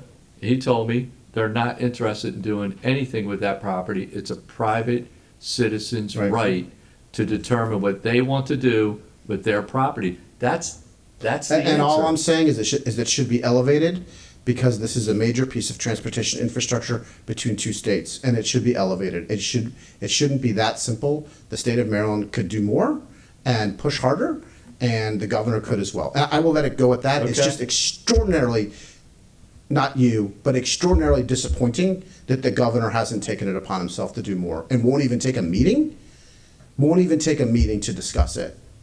So I'll turn it over to my colleagues. Thank you. But we appreciate your passion. Thank you. Good evening. I'm Delegate Lily Chi. I am here to speak about pedestrian safety issues in District 15. District 15 happens to be the largest geographic district in Montgomery County. It's made up mostly rural and suburban communities, which means it's also one of the least walkable districts in Montgomery County. And that's a huge challenge. So we also, on top of that, have many of the older neighborhoods that were built decades ago with poor infrastructure for pedestrians and bikers. And as we all know, in the past couple of years, with more people working from home, walking around, that problem just simply exacerbated. So for the past couple of years, my office has worked closely with MCDOT, worked with and through MCDOT, and we were able to see the success of several projects, and we are very grateful for that, and want to thank everyone involved for the success of some installations. For example, the installation of streetlights on Darnestown Road, the installation of pedestrian refuge crosswalk on Trevolo Road, and the installation of a sidewalk on parts of Jones Lane. And finally, our team of District 15 is very grateful for the many crosswalks installed on Waters Landing in Germantown after a dog was killed walking on sidewalk with her owner. While we are grateful for all the great work, similar unsafe conditions exist all across our vast district. And including near some schools, and that's why I want to emphasize tonight. MCDOT often runs into roadblocks in their work when it comes to doing anything on state roads due to the lengthy review and approval process. So today I want to highlight one particular case that speaks to the state and the county transportation department's sense of ownership of a particular problem. And interagency coordination as well as public communication. So earlier this year, in fact, it was as early like around April, May, it was brought to our attention by concerned parents that students of Rocky Hill Middle School and Clarksburg High School, both in our District 15, have to walk along a dangerous stretch of Maryland 355, Frederick Road, to get to schools. Some parents ended up driving their kids, which of course unnecessarily add more cars near schools. That's exactly what we don't want, right? And many students as young as 11 years old, for example, have to make the judgment of how fast the car is speeding and when they should cross or not.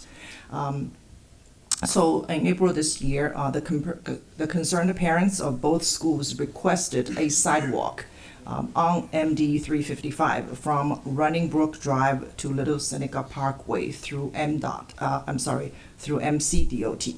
Upon following up over the last 6 months, they learned that the county was in the process of hiring a sidewalk program engineer to develop a site plan, which is required by SHA for this stretch of the road.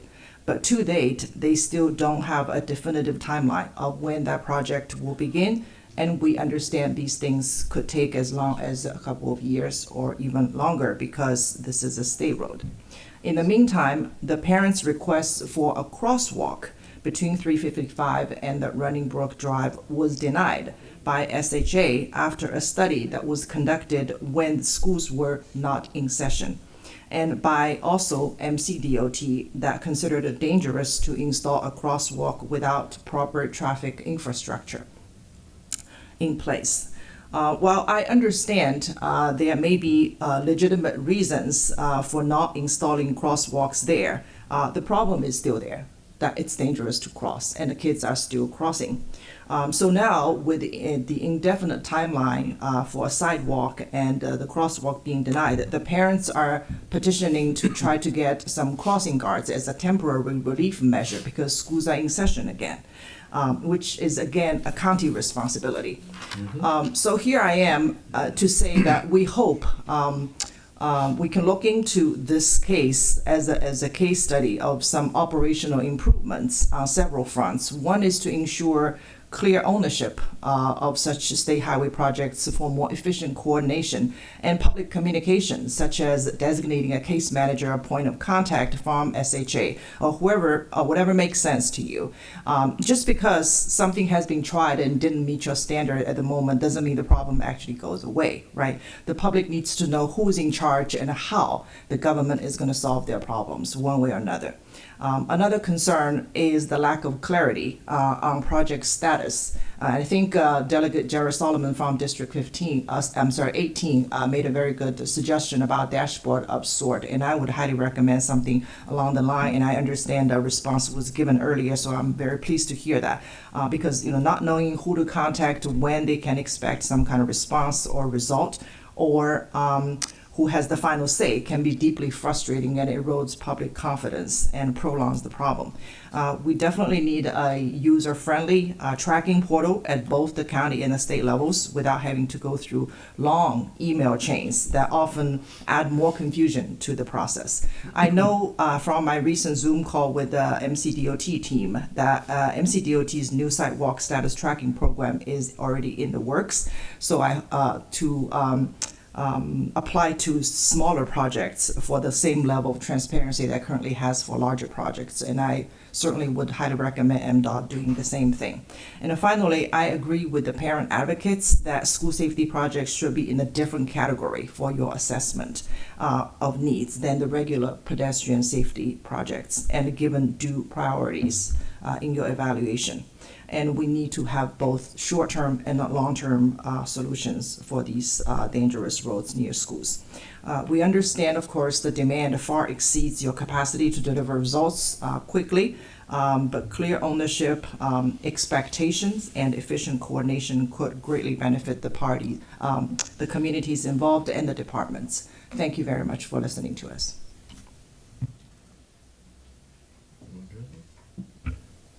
So Delegate, we're happy to use this as a case study. I think typically we don't always put in, and I'm just a recovering engineer. He's a traffic engineer, so he's better at this than I am. But happy to look at this. I too have 3 children at home, so when I see an issue, I want to make sure it's addressed. I don't necessarily want bureaucracy to get in the way, but I do know there's protocol we need to follow in terms of, if we're going to put a crosswalk in, we want folks to be able to go someplace safely. We just don't want that necessarily to put them in either more harm's way or in someone's backyard. So, but in the same time, I want to make sure we address the safety issue, and I think Derek is willing to get into those details. I don't know if you want to share anything else, sir. As Administrator Smith mentioned, we can definitely revisit that location, particularly the data piece. So if the original study didn't take a careful look at the school traffic, we'll do that. And we'll follow up with your office in terms of some of our findings and where we can go from there. But like Administrator Smith mentioned, we typically are looking to, we're looking at connectivity, no matter where we put crosswalks. We're looking at topography and different things. But we can definitely revisit that location and make sure that we're being responsive to school conditions. Thank you. Thank you. I'm Delegate Linda Foley. I'm the newest member of this delegation, having been to one legislative session. But I just wanted to amplify a couple of things that Delegate Chee said. When I found that she was going to be talking about the situation near Clarksburg High School on Route 355, I personally experienced that when I was campaigning. I tried to walk along the road. Not only is there no sidewalk, there's no place to walk. Literally no place to walk. There's no shoulder, there's nothing. You can't even walk in people's yards because there's like a culvert there or a gully that you can't even walk on.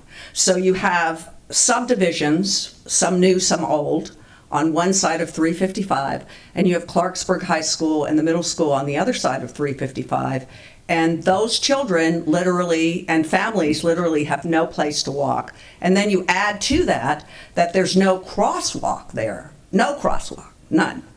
You can't even get across the street to get to the other side where the high school is, where there is a sidewalk.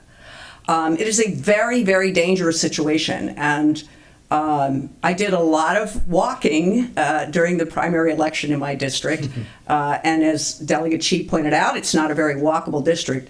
I, in this situation, really felt that I was in real danger. I really got scared. Tried to cross the street, and if a car had not stopped on their own to let me cross, I could not have gotten across the street. It's a very, very bad situation. It needs to be rectified. And then, again, on the issue of walkability and sidewalks, as Delegate Chee said, there are a number of areas in our district where it's simply not walkable.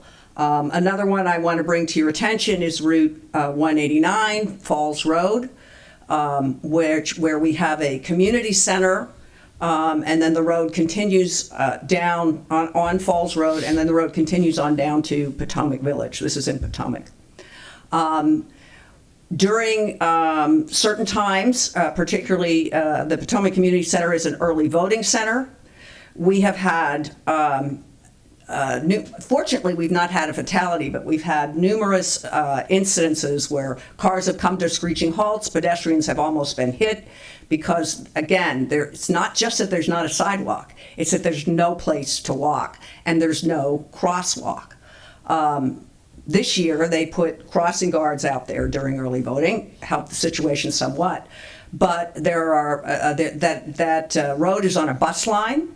There is a private school on that road, and it needs to be, it's just not walkable at all. Certain parts of it are. And I'm going to make another point about that, but in that from Potomac Community Center all the way down to Potomac Village, which is at least, I believe it's about a mile and a half to 2 miles, not walkable. And this is throughout our district, but those are two blatant examples.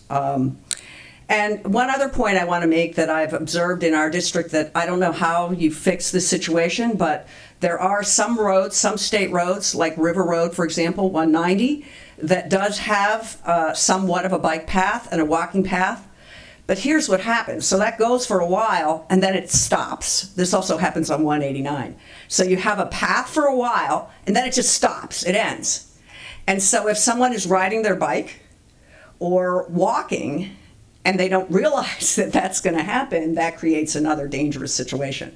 So I don't know exactly how to rectify that, but it is something to look at in terms of pedestrian and bike infrastructure.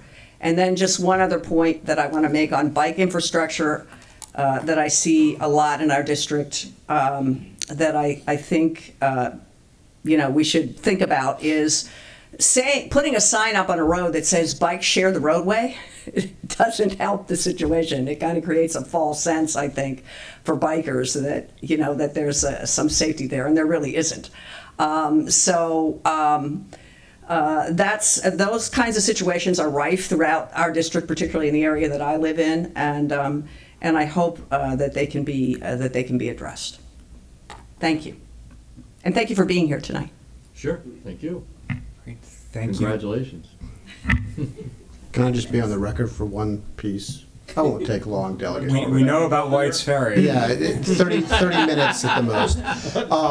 The Clarksburg High School and Rocky Hill Middle School issue, that goes back many, many years. I worked on this about 6 or 7 years ago, and we did not rectify the issue. My kids go to Rocky Hill Middle School and Clarksburg High School, and that place is a absolute nightmare in the morning and in the afternoon. I have seen cars do U-turns in the middle of 355 with kids walking all over the place. It's and part of it is because the schools have a very large population, but it's a disaster waiting to happen. So I just want to make sure I'm on the record with my colleagues on that. And Thank all you. the moms and dads are taking their kids to school, right?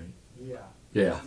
You know, there was a boundary study that changed a couple of years ago, and so it's a lot more complicated than just sticking a kid on a bus. Gotcha. Believe me when I say I wish I could just stick my kids on buses, but unfortunately not everybody gets that. Thank you.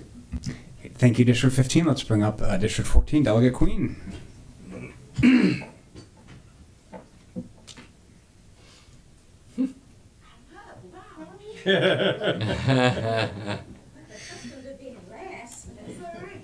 I still have to go Delegate Queen in District 16. Oh no, what? You had your chance.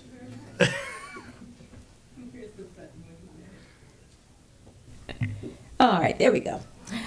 All right, well, welcome Secretary Potts and the. I've been called that before. I'm tired. I make a commute from Montgomery County to Baltimore City on 295, so tell me about that commute. All right. Anyway, welcome the MDOT team to Montgomery County. On behalf of Legislative District 14 team, Senator Zucker, Delegate Kaiser, Delegate Lukey, and myself, Delegate Pam Queen, I want to also thank you all for your support for constituent services, as well as having hiring events in our community. We appreciate that. And we also want to thank you for the progress you're making on some of our CTP projects, the Brookville bypass, as well as the US 29 interchange at Musgrove and Fairland. So thank you very much for that. So we just have a few things. I promise you, only a handful of items that our constituents have asked about. One is to prioritize the funding to start the right-of-way and construction of Section D of the Route 198 project in Burtonsville. That's between Old Columbia Pike and US 29 interchange. To provide us a cost estimate for the shared use path on the south side of 198. That's between Dino Drive and McNew, so that we can provide our capital investment needs. Also, to prioritize the funding for construction of the shared use path on Maryland 108 from Albany to Ashton. The county has forward-funded the planning dollars, but we're asking for information on the construction funding amounts. And I just want to ditto that continue working with our constituents with the concerns about speeding on ICC. Please don't speed tonight when you go home. As well as that looked bad. As well as working on the congestion on Route Georgia Avenue, Route 97, and Route 28, Norbeck Road. Just one particular ask for you to consider this time around. We really would like for you to work with some of our community groups on federal funding for some of the community projects, specifically working with Montgomery County planning of the Fairland and Briggs Cheney Master Plan.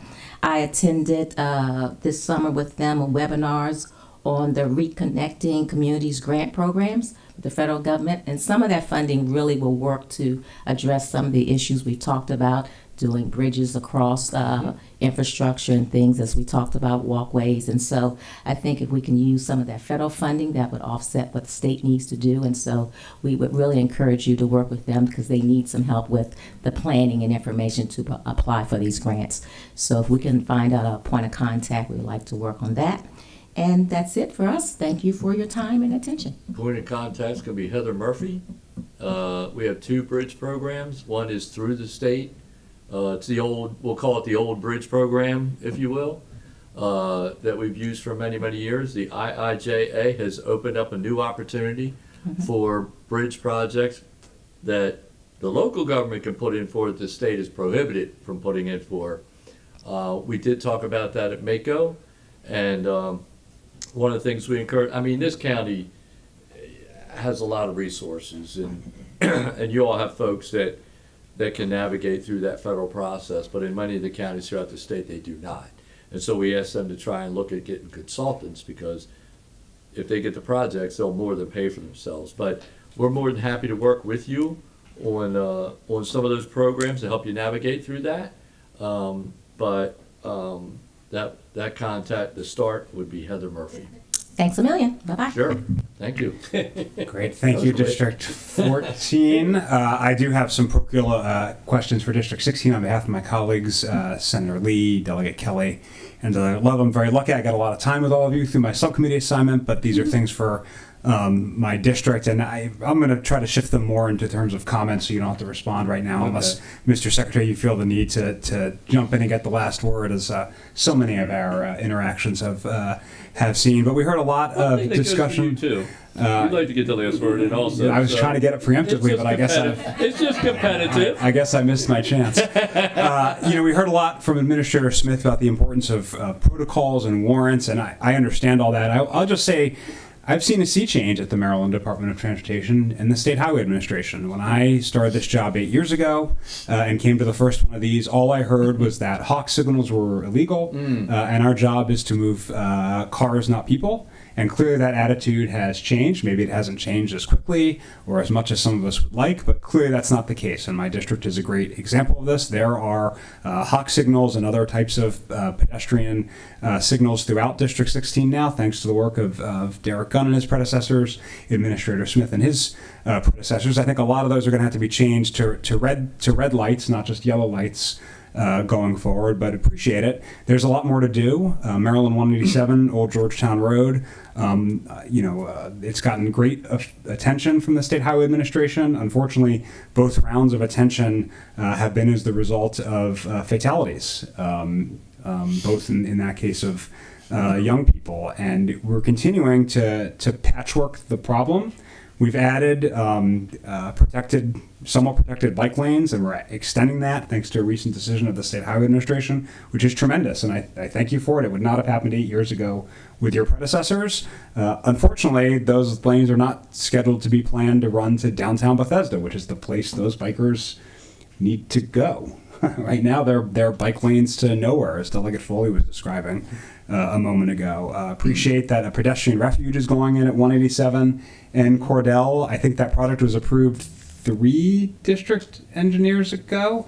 I think I saw it in the plan for this year, but that's quite a while where the product has been identified and said we're going to do it and hasn't come in yet. I think we're using TAP funding to finally make it happen.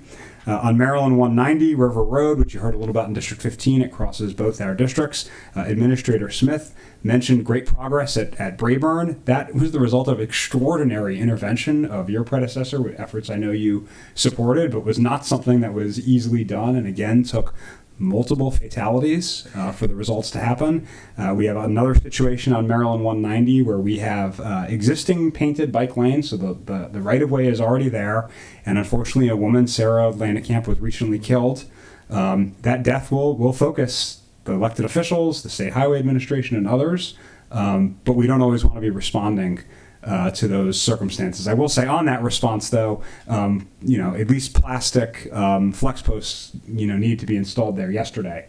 Again, those are existing painted bike lanes. It doesn't require taking any traffic lanes. We have an emerging situation at Maryland 396, which is Massachusetts Avenue, and Little Falls Parkway, which is a county parks road, where because of another road closure, there's a lot more cars trying to turn there illegally, and frankly, we should be putting a protected turn lane in there, but I understand the engineers don't want to do that, but appreciate that SHA, State Highway Administration, in case Senator Kagan is still here, the State Highway Administration and others responsible for that area are all coming together to meet to try to solve the problem, but I do not want to be having that meeting after a fatality. There's a lot of schools in that area. I want the meetings and the progress to happen before. But I really appreciate all the incredible engagement on those issues. I'll mention 2 other things briefly. On Maryland 191, Bradley Boulevard, we have continuous stormwater issues. Those issues are not unique to Bradley. You have them all across your system. You mentioned a high season of rain Mr. Secretary. I would just posit to you that I don't think that's going to change. I think that's the new norm. That's not an exception. And our infrastructure was not built for it. So I think we need to figure out how we're going to get ahead of that, recognizing what you said, which is that there's not bottomless resources. Our constituents, you mentioned representing the governor, but you also represent the residents of our state, really don't care if there's not bottomless resources. They don't want flooding when they're trying to drive their kids home from the bus stop where they picked up their kids after school. I'll just mention on the Purple Line, there's already been a lot of talk about it. Appreciate Holly and Matt both being here and understand the position on the reopening of the trail. I would just note that the promise came from a prior P3 concessionaire, and I just hope, Mr. Secretary, that you are thinking very carefully about the promises P3 concessionaires make in one year that may not be followed in future years, because it's a really important issue on a whole host of projects. So I know that was a lot. Let me give you the last word, Mr. Secretary, before I turn it back to Chair Kramer to close us out. We'll get back to you. Okay. How's that? Okay. Well, Chair Kramer, any closing comments? You can have the last word. Just want to extend my thanks to the Maryland Department of Transportation team, the Secretary, again to everybody who joined us this evening, our legislative colleagues, as well as our colleagues from city and county government. So thank you all, and look forward to continuing that teamwork that we have going here going forward. And thank you, Chair Corman. Thank the council staff as well, and our House Administrator for organizing this evening. Yeah. Thank you all so much. Good job.